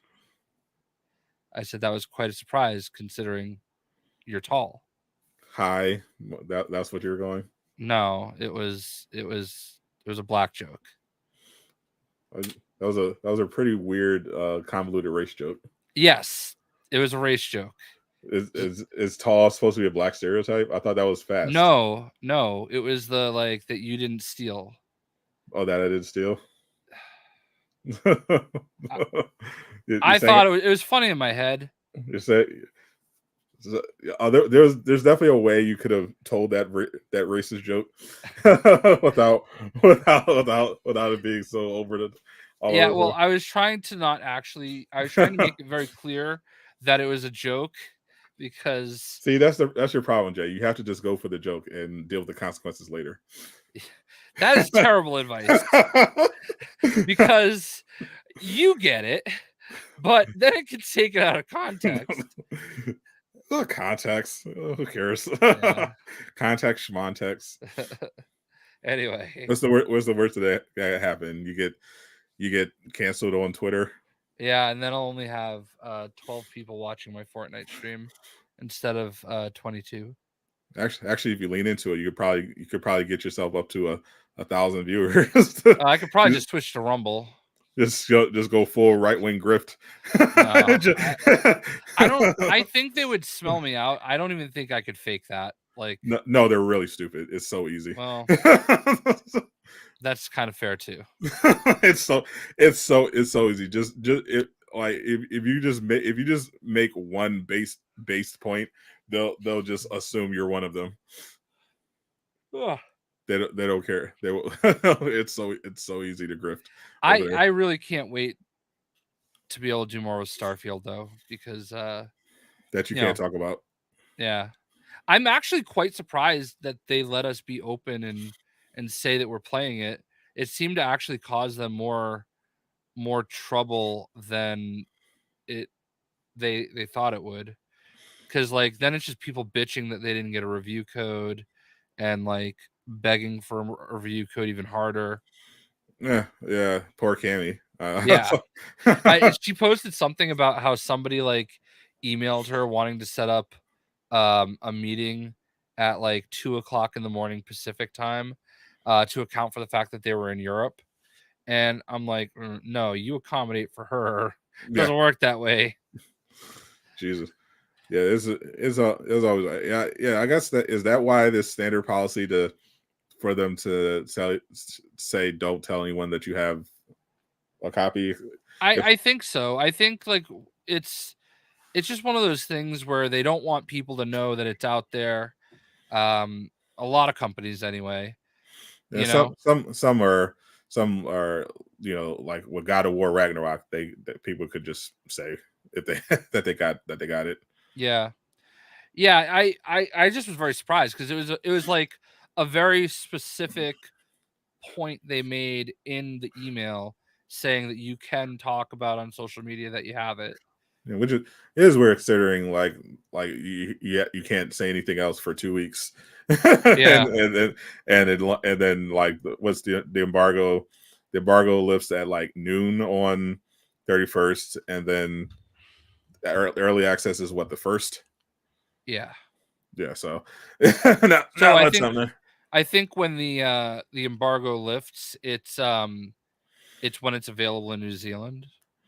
New Zealand, because a lot of people have kind of grown to understand how that works. yes. That's one of my favorite things about the Xbox is that like it still works from the 360 days. You just tell your Xbox that you're in New Zealand, and if you pre-order digitally, as soon as it's midnight in New Zealand, unless there's a global release time, you can usually play the game. Oh, It gives you like a 17-hour head start. well, yeah, that's pretty. That's pretty lit. If only Xbox had more games. I mean, they're about to release a big one. Starfield, literally a big one. Yeah, I'm very very interested to see what people have to say because it's big, huge. some would say. Yeah. Apparently that first 2 hours it's like a little slow, and then it like picks up. Apparently, Yeah, I would say that I've only seen the first 30 minutes of the game. It seems okay. yeah. That's kind of I don't want to say too much. Yeah, I can say too much. So it's like you go through the character creator, and then they start you off on the ship, and then you go on a mining mission. I've heard that could be true. Yeah, Jay can't confirm or deny, but obviously this was literally it might go in somewhat in the opposite order, but obviously this was posted on YouTube and other places. So yeah. so no mysteries here. Yeah, I think the order is a little reversed though, but you know, what do I know? You don't. Yeah, what would you know? You just have a copy of a game that you can't talk about. Yeah, except to say that you have it. Billy, the most I'm gonna say is this. Jayshockblast. Careful, Jay. That smile may have broken NDA. I mean, the leaker who posted Starfield gameplay has been arrested for theft. It's funny. Somebody just retweeted his mugshot. Yeah, not the best mugshot. He could take some lessons from the former president. I thought it was ODB at first. Of course you did. He kind of looks a little like if you're only looking at the small little picture on Twitter from here, he kind of looks a little like ODB, like his album cover. Because we all look alike. No, just this guy in ODB. Mm-hmm. just like just like it. I think it's just on Series X and S. Series, yeah. The days of major AAA games coming out on PS4 and Xbox One are over. I think that like honestly, it would just blow up an Xbox One. Yeah, like it was one thing like in 2020. It's like, okay, the hardware just dropped and we're dealing with shortages, but come on, we're like almost at the end of year 3, and I still see people complaining about games not being on PS4 or Xbox One. I'm like, bro, like people are saying we're complaining about the Wonder Woman game and the Last Ronin game potentially not being on last gen. I'm like, bro, those games might not come out until like 2024 or 2025. And you expect them to still be putting out PS4 games? Like, what are we talking about, bro? Yeah. How old is the PS4 by now? Like 12 years old? No. 10? It was 13, I think. 2013. The PS4. Maybe 14. Let me ask the computer. Huh. How many years? Oh no, you know what? It might be 11 because it came out when Skyrim came out, I think. The console was released November 5th, 2023 in the United States and Canada. 2013, you mean? 2013, November 15th. Okay, so I was right originally. 2013. So 10 years. So by the time, so in 2025, which is probably when the Last Ronin comes out, it'll have been 12 years since the PS4 was released. Yeah. So I mean, and keep in mind that there was even that mid-generation update, you know. Yeah, the Pro, like yeah, there's no way. So the one thing I will say though is if you have a Samsung TV, you can look into getting Samsung Game Hub on it. Yeah. And it is going to basically play it through the cloud. And I played the Samsung Game Hub at Summer Game Fest, and it was crazy good. So that is another way to do it, just with Game Pass. Though depending on you look for a good deal because there are a lot, because for the price of some of these Samsung TVs that have the hub, you can literally just buy a Series X. Yeah. Or PS5. I'm saying if you happen to have one that can do it, not necessarily. I saw some ones that were pretty reasonably priced. So yeah, definitely look on Amazon, look on different price sites, but because that's definitely an option, because you can not only do Game Pass, you can do other cloud gaming services on there. So that's pretty convenient. So if you want to play, if you happen to have one though already, yeah, for sure. Get all it'll cost you for Starfield is the price of Game Pass. Huh. And you'll be able to play it. Yep. Speaking of products, you're going to get that brand new PlayStation handheld. Nope. That I know you're a huge PlayStation fan secretly. I have no reason to get it. I do respect that there are some people that are saying that they have one PlayStation and it's on the TV that the spouse watches as well, or the kids watch. So I do appreciate the fact that there is somewhat of a market for something like this, but it's a very niche item. I was actually because I was thinking about it for a second, and I'm like, you know what, I could use this because, like, I have my PS5 set up in my home office. My home office is upstairs. I got my I'm looking at it right now. I got my big 43-inch smart TV. Got my PS5 under that. Then I got my nice desk with my computer, my lights set up behind it, and everything like that. But I usually hang out downstairs and in the living room and watch TV.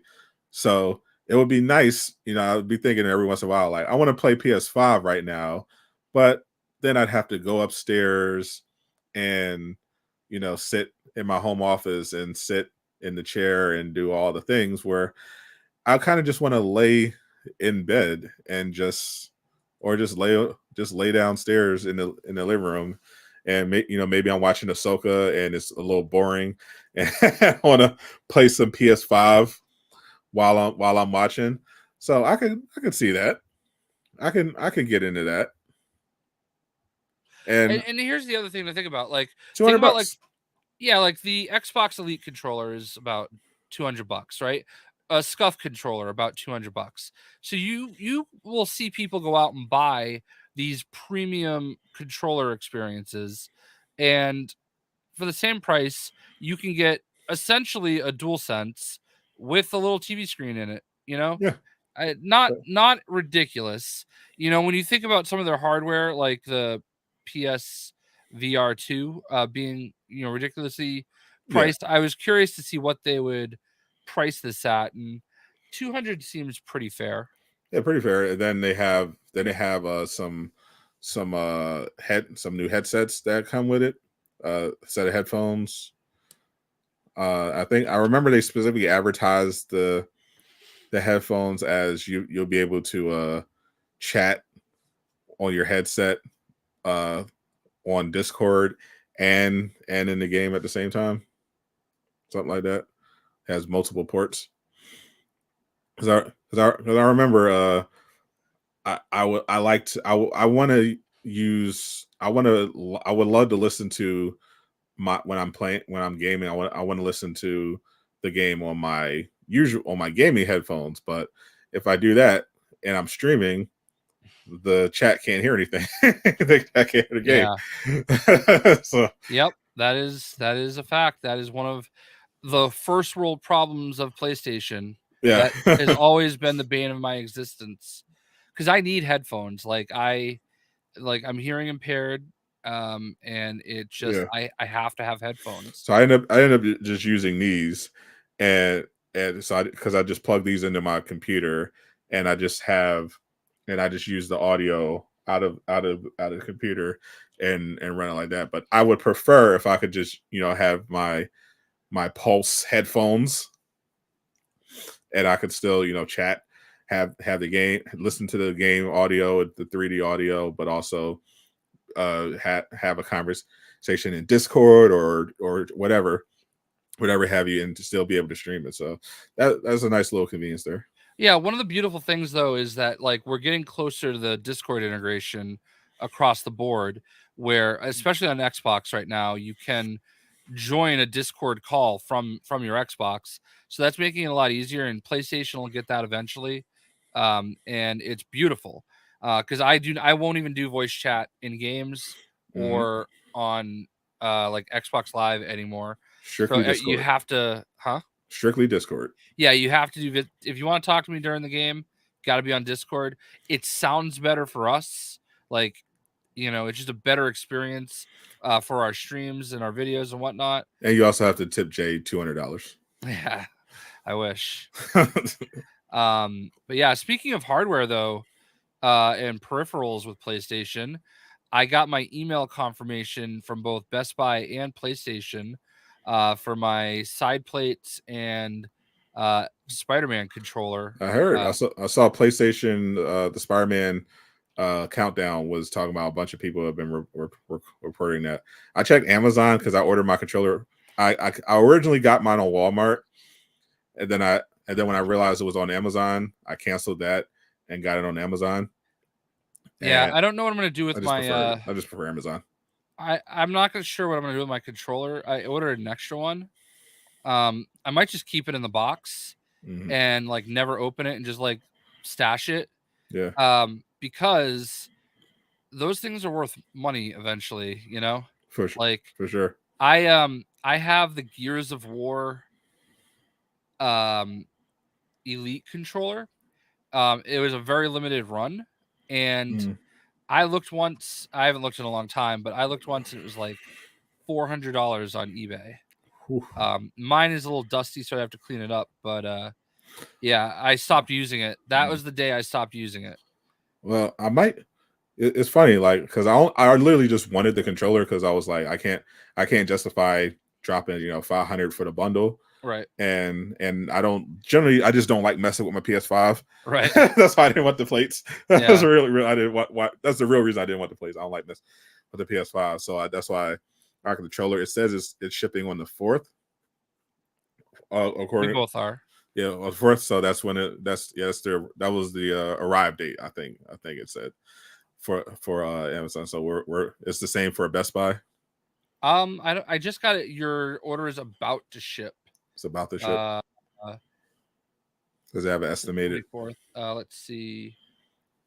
Some people release date is Friday the 1st. Review order details. Yeah, some people have the 1st, some people have the 4th. We'll ship it by September 1st. Oh, they'll ship it by the 1st, so it'll probably still arrive on the 4th. Oh yeah, because the 1st is a Friday. Yeah, that sucks. Yeah. So actually, this is weird. I might actually be I don't know. I don't know yet, but I might be getting some. It's possible that I might be getting the full bundle. Oh yeah. Yeah, because PlayStation is sending me something Spider-Man related, but they didn't say what it was. Oh yeah. Yeah. Huh. And I didn't want to ask because it was like kind of you know kind of I was just like I know how that goes.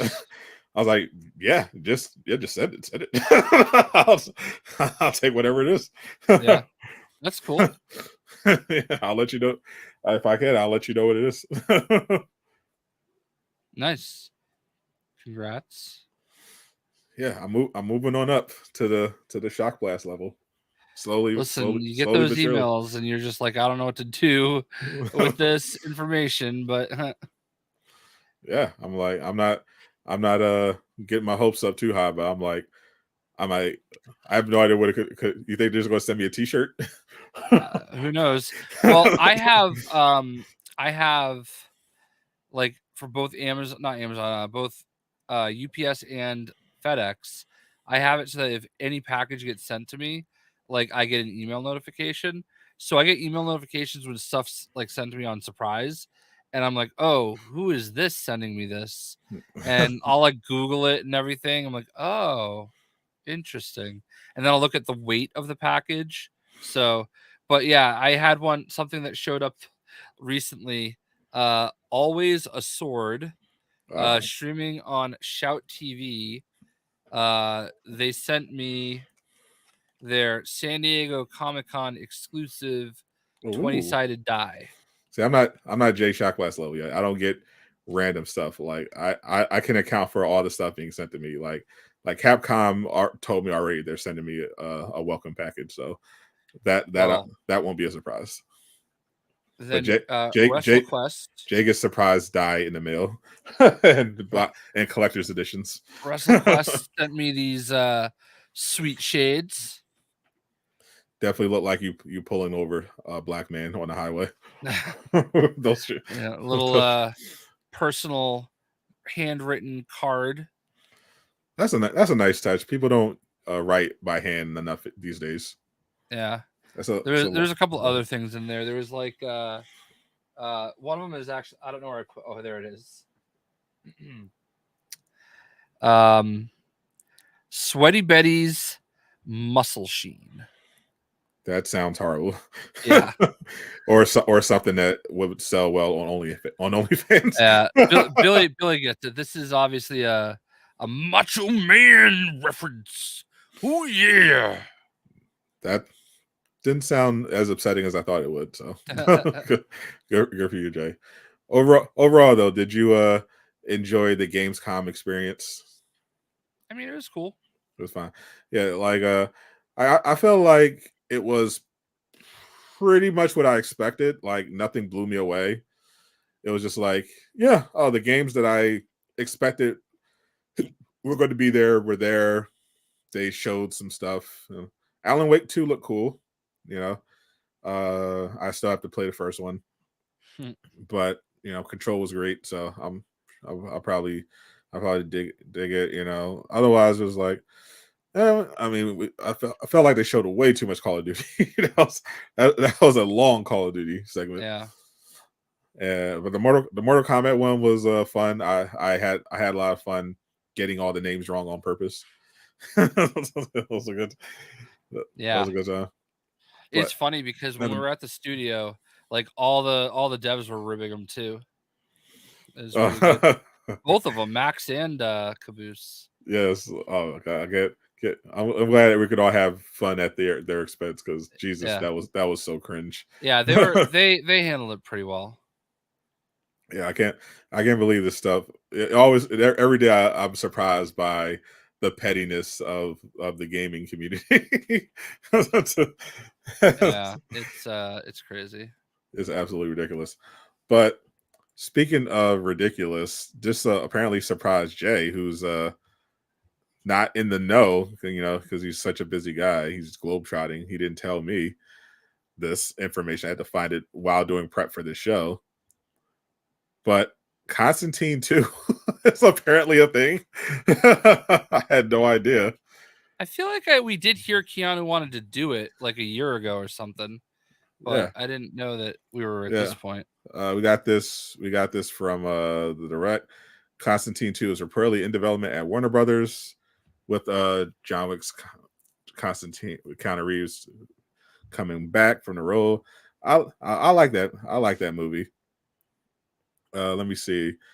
At the time of last update, March 2023, he stated that they were trying to get it off the ground. He didn't know whether it would come to fruition under new DC. James Gunn revealed the bar would be higher for the Elseworlds projects, which I doubt, considering what we've seen so far. But but we'll see. So it sounds like it's very, very early. And obviously the writer's strike is going to play a role in all this stuff, because until the actors and the writers are off strike, a lot of stuff is kind of up in the air. I know in particular Marvel is looking at a lot of potential delays for their upcoming projects. Deadpool 3 feel like it's definitely getting pushed back. Blade, Captain America New World Order, Thunderbolts, those sound like they're all getting pushed back. So yeah, well, so that's why the casting for the DCU has pretty much grounded to a halt at this point. So I've seen speculation about who's going to be the Batman in DC, but it's like there's literally a strike. They can't. There's no point in speculating. Right. Like we know they literally can't do any casting right now, and who knows when the strike will actually end. But a bunch of stuff is getting late. I would love a Constantine. I just love Keanu Reeves regardless. So, but I enjoyed the first Constantine. I love the Constantine character. I want them to do more with Constantine. I want a Constantine video game.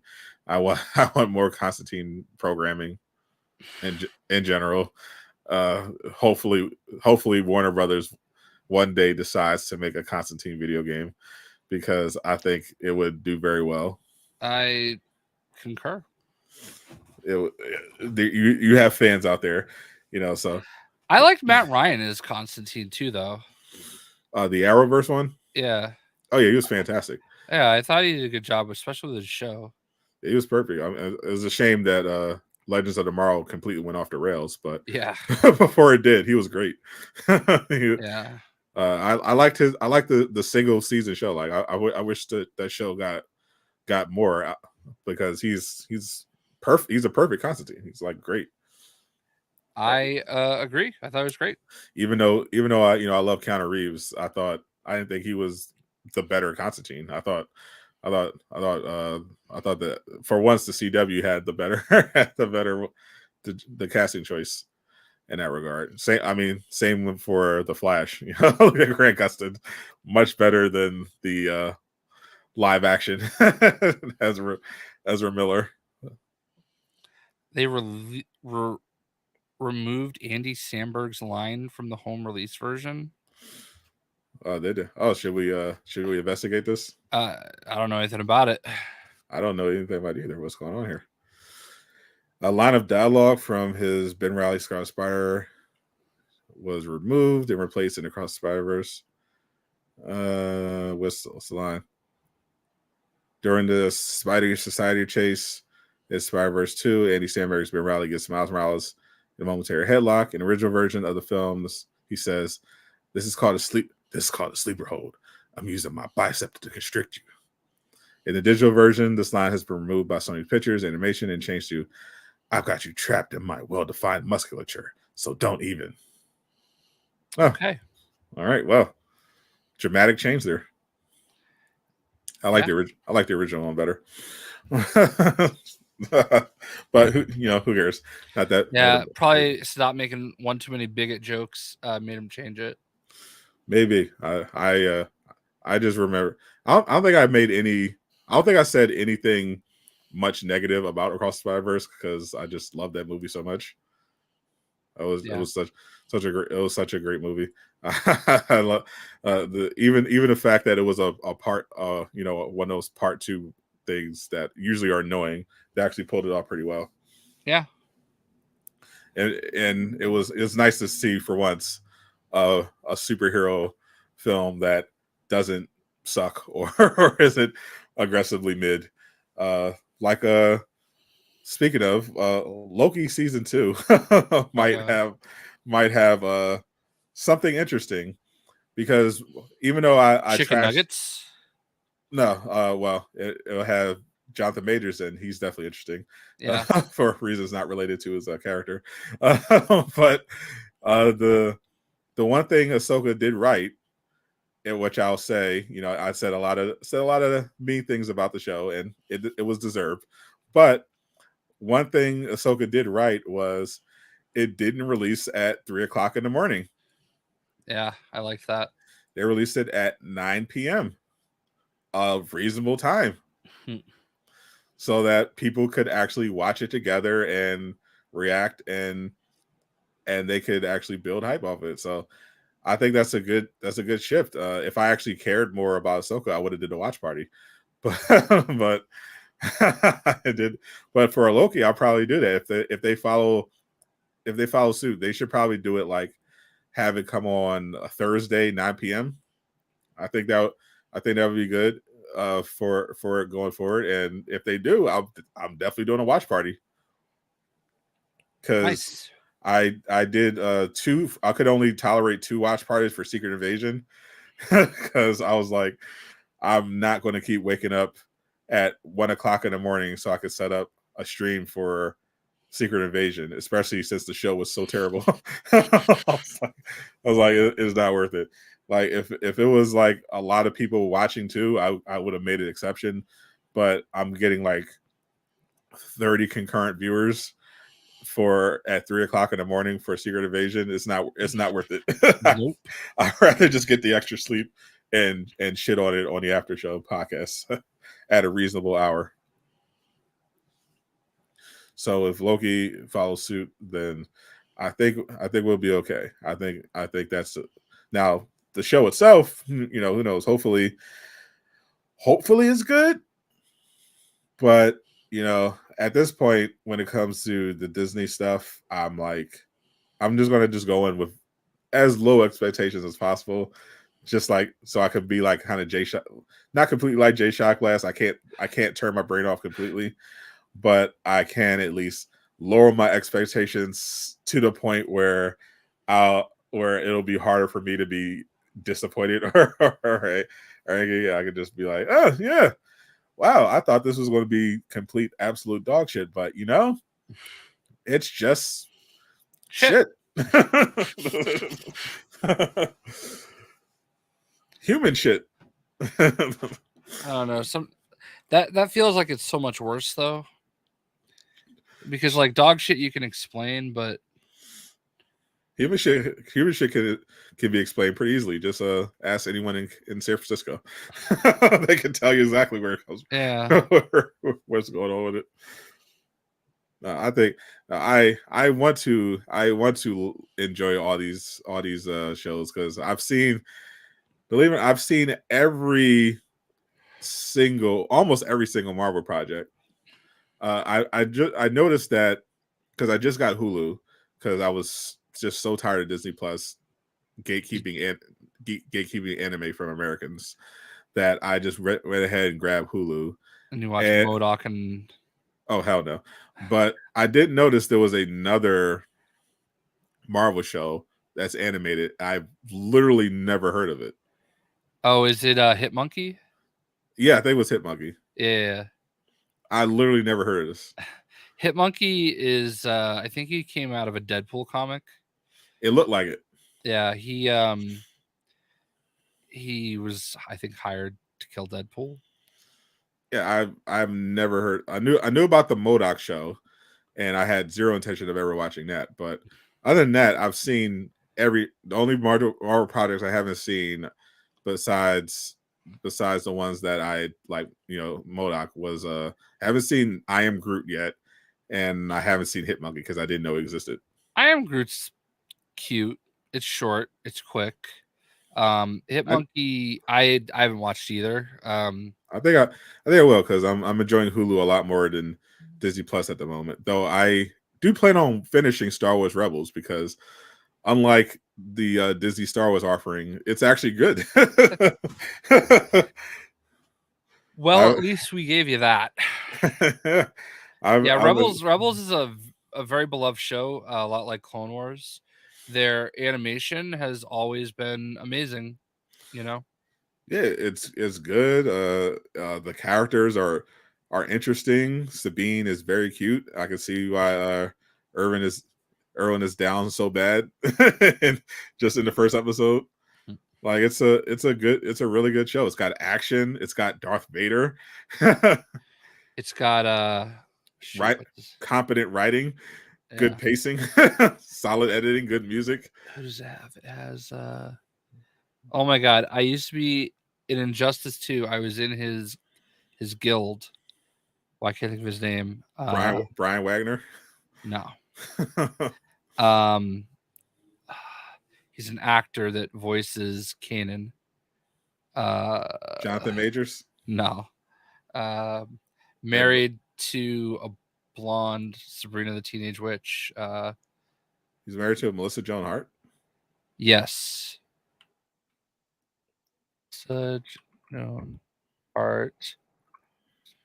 I love Melissa. Nope. Wrong person. I used to love Melissa Joan Hart. She was great. No, I'm thinking of somebody else. God, why can't I think of his name? She was great. She was great, Sabrina. I used to love that show. Freddie Prinze Jr. You forgot Freddie Prinze Jr.? Yes, I could not think of his name. Okay. You forgot the star of the hit romantic teen comedy She's All That. How dare you? Yeah. And Sarah Michelle Gellar obviously is who he's married to. Gellar, whatever. I don't care. How dare you? How dare you? That's Buffy, sir. Yes, okay. Buffy, Sabrina the Teenage Witch, the same fucking thing. No, it's not. What the fuck? How dare Jay? They're literally just blondes. Who cares?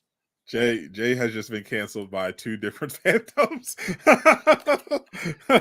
Holy. Like honestly, if you weren't one, you were the other in the early 90s. You weren't Sarah, you were Michelle, and whatever. Anyway. How dare you? I was actually in Freddie Prinze Jr.'s Injustice 3 or Justice 2 guild. He's a gamer? Oh yeah, big gamer. So he's basically Henry Cavill before Henry Cavill? Yeah, but old. Now he's old. He was also a writer for WWE for a while too. Well, random. Yeah. Shout out to Freddie Prinze Jr. She's All That. Probably you definitely can't make that anymore. Not in the current Hollywood. Yeah. they would have to reverse the roles to make it acceptable. Yeah. So, in any event. What other celebrities did you play video games with? I think that's it. Just Freddie Prinze Jr.? Yeah. Did you exchange slurs? No, he was polite. Oh, he's polite. He wasn't one of those gamers. No. but he is canon in Rebels. And Rebels. What'd you think of? Speaking of Rebels, what'd you think of Rebel Moon from what you saw in the reveal? I'm like so turned off by Snyder in general, not even because of him. So like, I don't know. It looked a little derivative. Looked like he watched like Dune, and he was like, "I'm gonna go make my own movie now." It definitely. I remember watching it and thinking, besides the fact that I know Netflix is going to copyright claim this, and I'm going to have to edit it out. Oh, I immediately just changed to full screen for me. Yeah, yeah, yeah. I didn't bother because I was like, well, I'm just going to trim it out later and it'll be fine. But probably should have. I just wanted people to enjoy it. But I was like, oh, this looks like a Zack Snyder trailer for a Zack Snyder movie. Yeah. I couldn't tell you what it's about. Something about a moon. Absolutely loved how he's like, "Oh, what a crowd!" Like just dead silence. He's like, "Oh, I always wanted to come to Gamescom." Like, okay. Did you?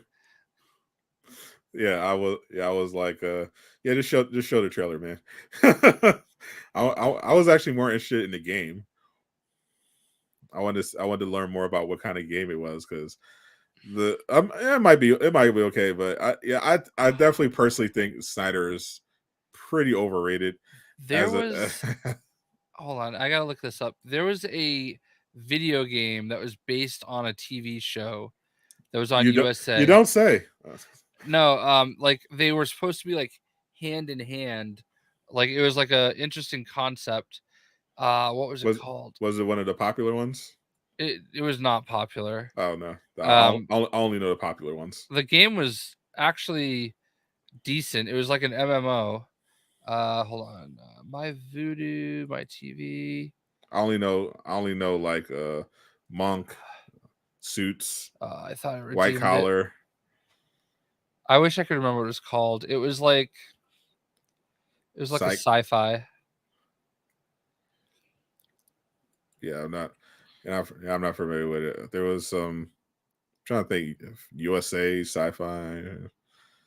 I'm thinking those type of shows. Defiance. Don't know that one. Yeah, that's what it was called. Defiance. Defiance. No, I remember Eureka. I don't remember Defiance. Yeah, it kind of had like I don't know. It was very poorly made. The TV show. TV show is booty. Rebel Moon is his take on Star Wars. It definitely. That's what I think. That's what Jay meant when he said it looked derivative. Yeah. But like it looks like. Well, I mean, obviously he's seen Star Wars, but it also looks like very Dune-ish as well. Yeah, and it's got all the. It's got. I remember like when it first came on, I was like, oh, this is definitely a Zack Snyder production. It's slow motion, desaturated, sepia tone. This is definitely a Zack Snyder, but yeah, it looked for what it's worth. He's good with trailers because I mean he's good with effects, and it definitely looks like they spent money on it. You know that it's crazy. That's the bar that we're kind of setting right now with action movies, but it is worth noting that the effects look good. It does. Yeah, it looked okay. Yeah, it doesn't. It doesn't. Yeah, you in the past it's like, oh yeah, you expect a movie that spends a lot of money to look like it spent a lot of money, but these days you can't take that for granted. I mean, especially after the Flash. Sheesh. But Snyder's films always look good in terms of the effects and everything. It's just like they're kind of up their own ass at times. He's like upset. He's just morally opposed to editing, so his movies end up being too long. And just filled with unnecessary filler because he loves it. So, is like he loves everything so much that he can't bear the thought of just getting rid of it. Release the Snyder Cut. The new thing is release the Eras cut. Apparently, people want to see the original his cut of Suicide Squad, not the Suicide Squad, just Suicide Squad. I can't imagine. I mean, DC fans are just down that bad, so they have to believe that like anything is something. Yeah, well, it's probably because they've been assaulted by so much mid that they're like, well, no, this one has to be good. It's there's just a cut of it somewhere that's actually good. Our movies aren't terrible. You just got to get the right direct. You just got to get the director's cut. Yeah. I don't think anything about the live action One Piece on Netflix because one, my rule is at this point, if it is a live action anime adaptation by an American company, it's probably going to be absolute dog water. And also, I'm not remotely caught up on One Piece because it's the anime is quite literally over well over 1,000 episodes, and and the manga is also massive. So I'm very much behind on the story. I don't know how much of it they're going to cover, but I've only seen the first 28 episodes of the anime.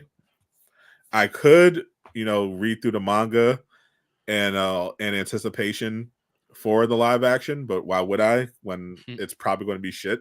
And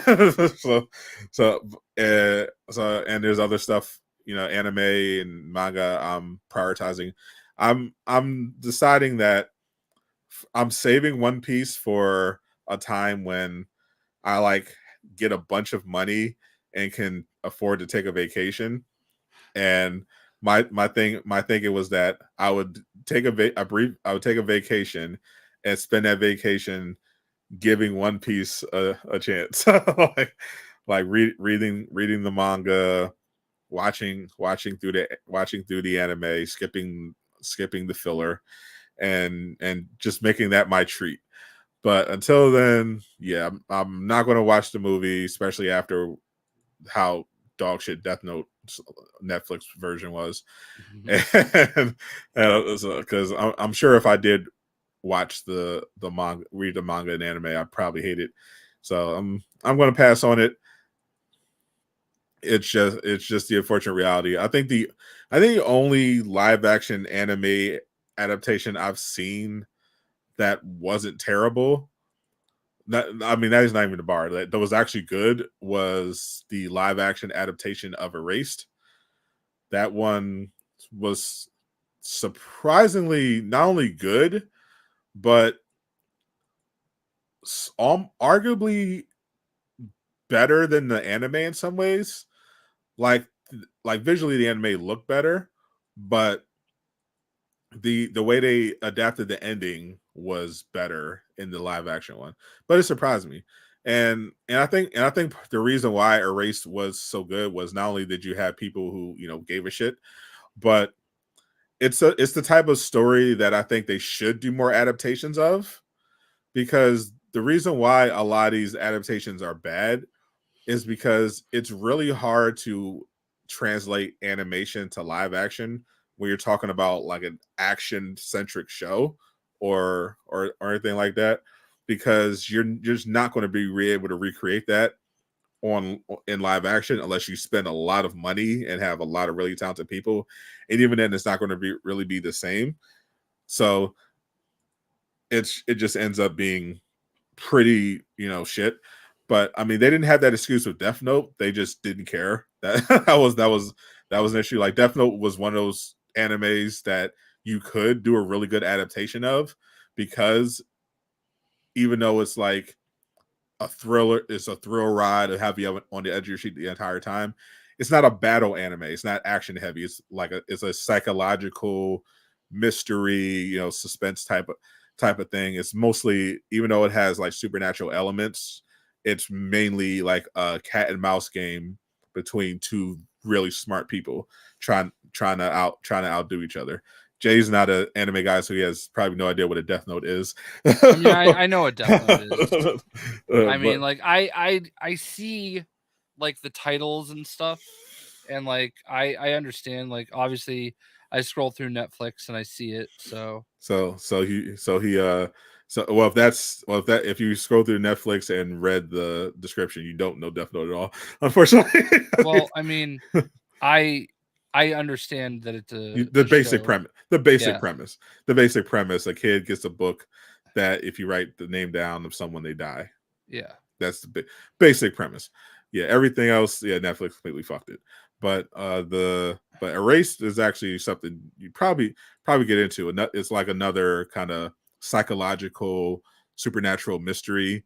It's about a kid who has the ability to move through time, but he can't control it. What happens is something bad will happen, and he'll get sent back in time like a small amount, and will be given like a do-over, just one do-over to try to fix it. So he has to figure out what the thing that happened and try to do it. But in this particular case, he gets framed for a murder, and he ends up getting sent back in time to when he was a kid, back when there was a string of disappearances at his school where kids went missing, and he has to solve that mystery because it's connected to the murder that he's being framed for in the present. It's actually really good. It sounds like the exact kind of thing that the Flash is told not to do. Yeah, unfortunately, he can't control it. so fate. It's the fate that's telling him, "Oh no, it's actually okay this time to change the past." And when Barry does it, he screws everything up. Unfortunately, yeah, he does it for selfish reasons. This is the god of that universe or whatever, presumably saying, "Oh no, it's fine. It's fine." What about Cowboy Bebop? Oh, don't get me started on that dog shit. the Netflixification of Cowboy Bebop. That should have like the only thing that's saving Netflix when it comes to anime credibility is the fact that even though they make absolute dog water live action anime adaptations, they have the actual anime they have on the platform is actually really good. So it's kind of, so you can kind of forgive it. That's really the only reason I do. If the other anime that they had on Netflix wasn't good, then I'd be over it. But because they actually do have really good anime, I'm just like, I'll just ignore the live action stuff and just keep it moving. But it is actually weird that they could have simultaneously really great anime on a platform, but they can't make a good adaptation to save their life. It's really annoying. I hope the One Piece isn't as bad as the Cowboy Bebop one. At the very least, it looks like they tried. just from looking at the trailer. Whereas with Cowboy Bebop, they clearly didn't care or try. It was like, no, we want to make this. We want to update this and do it our own way. No, no, that's never a good sign. Just do the adaptation. You don't know better than the original Cowboy Bebop. The original Cowboy Bebop was a flawless masterpiece. you don't change. You don't need to change anything. You can always tell the part of the show when we start talking about anime when Sadot geeks out, and I'm just like, well, that's what you get for not being a man of culture. I guess one day we'll get Jayshockblast up to speed. One day, we just gotta force Jayshockblast into a room and just make him watch anime. Yeah. What a life. That would be a great, just having nothing to worry about but watching anime. That'd be a great life. Yeah, I'd find a way to figure it out, you know. Oh, you after a couple anime in, after probably one good anime in, you'd be like, oh yeah, I'm all set. You mean I get to watch this? Wow. I'm good. As long as there's like no whining. No whining. Yeah. That was what I couldn't stand about Tanjiro. You don't like that he's A whiny little bitch. Oh no, my whole family was murdered. Yeah, he should be stoic like Ahsoka. I mean, the shoe fits. he's a child who watched his mother and all his siblings get brutally murdered by demons, and his one surviving relative was turned into a demon himself. But yeah, other than that, he has nothing to whine about. Yeah, well, suck it up, Tanjiro. That's what I'm saying. Actually, he doesn't really whine. That's actually not really his character. There's another character, Zenitsu. He's the actual whiner of the show. Tanjiro's actually pretty much a huge badass. Once he goes through his once I get past episode 2. Yeah, like once you get past episode 2, the episode after he loses his entire family except for his sister. It wasn't like the fact that he was whining. It was just the way it sounded. And it's like, I don't know. Were you watching the dub or the sub? Dub. Oh, right? I'm watching the dub. I ain't reading shit. Yeah, fucking pleb. See, certain things. Like I'm not that anime guy. Like there's some anime people who are really insufferable when it comes to subtitles versus dub. Like that's right, as it should. Like I will gladly watch both. Like my thing is I usually watch dubs when I'm eating because I don't want to be looking down and missing stuff. So if it has a dub, I'll just throw that on while I'm eating. But otherwise, I'll default to the sub unless it's a really good dub. I don't like subtitles at all. Like I turn subtitles off in my video games. You're such a pleb. but here's the thing: I'm hearing impaired, so like you would think that I would be the one that it's like you should towards, but I don't. I just don't like it. I hate it in general. And it's even if it's just like I said, subtitles of video games, I just don't like it. And I definitely don't have time. Like I feel like it detracts from what's happening on screen. Like cuz you have to sit there and read it. So you're like not getting to focus 100% on what's happening. So I'm going to take the dubs every time. Maybe I'm used to it cuz I just read fast, but I never had that issue. And I enjoy the performances because sometimes you get pretty bad dubs, and probably I get that, and you really notice it. Like as someone who's watched a lot of this stuff, I'll like sometimes I'll go back and forth and compare. And yeah, there's some really egregious dubs, and I'll just be like, nah, I refuse. And like with Demon Slayer, I've watched every episode of Demon Slayer subtitled, even when I don't have to, because I listened to it in the video game one time. I heard it, and it sounded so weird. Yeah, and I was like, "Oh, I don't like this." Like I was listening to the. And maybe that's why I had such a hard time with it. Because because I assume Demon Slayer, because it's such a big, would have a really great dub.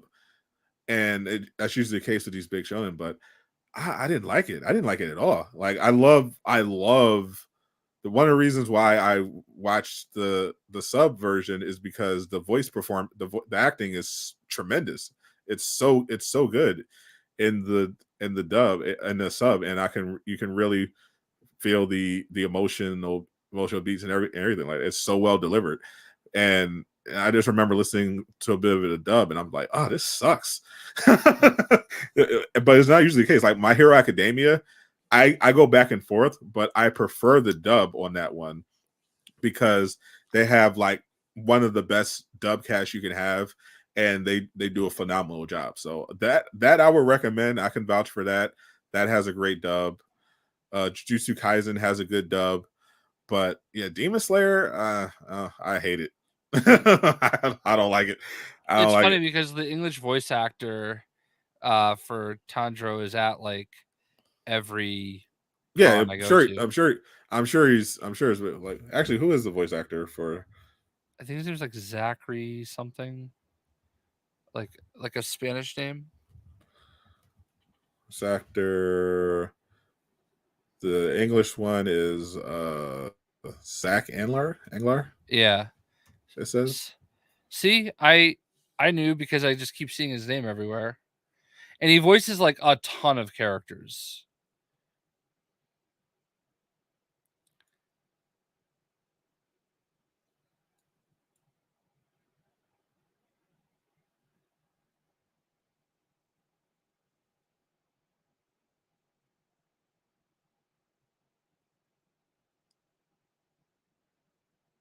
Can't tell if Sadot is frozen or concentrating.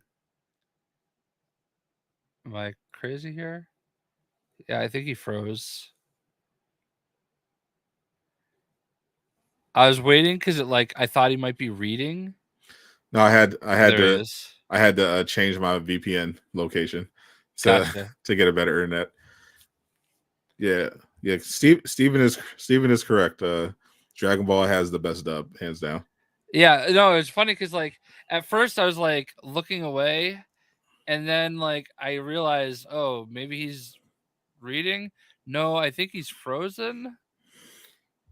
Yeah, it happens sometimes. Yeah, the internet. I had to switch to a new location. I'm now in Washington D.C. So Oh. I'll say what's up to the Prez while I'm there. Why would you do that? Oh, we're buddies.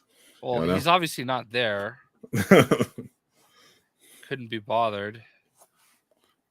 They don't tell you. Yeah, I got secret access. Doubt it.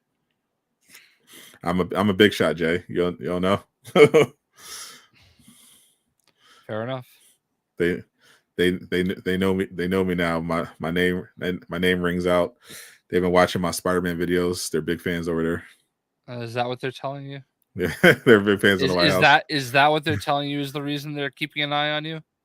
Oh yeah. They said the Bidens love my Spider-Man videos. They got to keep it. That's why they even assigned me a special agent from the CIA to be my liaison to keep set up the meetings. Set up the hangouts. It's a good time. Oh, at least you're comfortable with it. Oh yeah. I mean, why you're afraid of the CIA, Jay? They've never done anything to hurt us. Well, not the white folks. I mean, always making everything about race. Well, I learned from the best. None of them related to me. Of course. President is currently in Tahoe. Yeah. I only know this because people freaking out that he is not making time to comment on the Hawaii thing. Oh, he doesn't care. So why and would he's he? on his fourth vacation. Why? What are they expecting at this point? That was obvious. They didn't give a shit about Hawaii. Yeah, some shady stuff going on there. Yeah. I mean, obviously, the he's not doing anything about Hawaii because the people who fund their campaigns are too busy taking advantage of that now cheap land and that they want to turn into tourist attractions and are snatching it up, even apparently from people whose houses didn't even burn down. I was seeing stories about this on social media. There are apparently people whose houses weren't destroyed and they got evicted anyway. So, they're just like, we didn't get you. I mean this accident didn't get you. This terrible accident that no one saw coming didn't get you. Well, you gotta get the fuck out anyway. because the land's contaminated. Gotta go. We're gonna build a hotel there, but the contamination will be gone by the time we build that luxury hotel. It's so gross, and it's just like and we just accept it. We just like that's just how it is. It's like why would we expect anything like Like, why? What's the point of even be mad about it? What are you going to do about it? Yeah. Yeah. Multinational corporations are swooping in on Hawaii. That's why no one's going to do anything. Tough. What are you going to do about it? Complain on Twitter? No one cares. No one cares. Hawaii's it was a small town. They wanted the land because they wanted to turn it into a tourist destination. So now that conveniently it's all burned down almost all burned down for the most part. Now they can do it, and there's nothing you can do about it. Well, it's backfired a little bit on Hawaii because not only did that happen, but like now people are canceling their trips because they think all of Hawaii is affected. And there's people that complaining, no, come to Maui. Maui's still okay. Well, for now. Yeah. Who knows when the next wildfire will start? Crazy. Yeah, I don't get that much. I don't get bent out of shape about it because I'm extraordinarily cynical about politics. I don't think you needed to add to extraordinarily cynical. I think you could have stopped there. We all get it. No, the depths of my cynicism are quite deep. I suspect nothing. But I think we can wrap it up. Mr. Boomer is due for his nappy nap. Dude, I am fading. Well, because I got up so early to freaking wait to play Fortnite. And watch Blue Beetle. And watch Blue Beetle.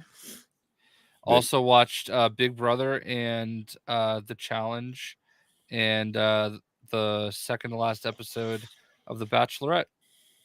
Well, I'm going to be watching Star Wars Rebels once I'm done with my anime. But after watching the first episode, I'm committed to continuing. And finally gave you something you like. About time. I mean, you had to get one eventually. I might actually, but I have a feeling by the end of it, I'm not going. Once I get to the end of Rebels, I'm not going to want to watch Ahsoka anymore. I'm getting that feeling because after the first episode, I didn't want to watch Ahsoka anymore. Well, let's just hope it gets better. Favorite, yeah. That's basically the anthem with all these Disney Plus shows. Let's hope it gets better. Yeah. Jesus. Oh, maybe we'll see. They might pull something off, but we'll see. We'll see you next week, and we'll work on getting a guest. I want to get deeper depths on if we can. If we can cool. pull that I off. did talk to Caboose and Uncaged, and they seemed like they'd be willing to come on together. Yep. Talk some Mortal Kombat closer to release, which is soon actually. The 19th. 19th. It's coming up. So we'll have that big episode. I want to have deeper depths on. And when Najee Jeter's feeling better, I'd love to find a way to get him on. we need to make that happen. Because the people wanted the Najee Jeter panel, but if we can be the Najee Jeter panel, that'd be the next best thing. I like it. I'd ask him some nice questions, make sure he doesn't get in trouble, but he might get himself in trouble, That is if you get the premium edition of Mortal Kombat, which you get early access. Which Jayshockblast will not need because he'll already have early access. I'll have it before then. He probably has it now. I don't have it now, but I know when we're getting it. Oh, so there you go. So the rest of you plebs have to wait till the 14th. Yeah. But once again, thank you for your brief appearance, Casual Avenger. Hope to see you on one of the shows next. Thank you, Billy, Navaflo Eastwood, everyone for hanging out. I appreciate you. I'm Sadot the Gamer. I'm Jayshockblast. I am a Star Wars character in a Disney Plus show. Zip it up and zip it out. Peace.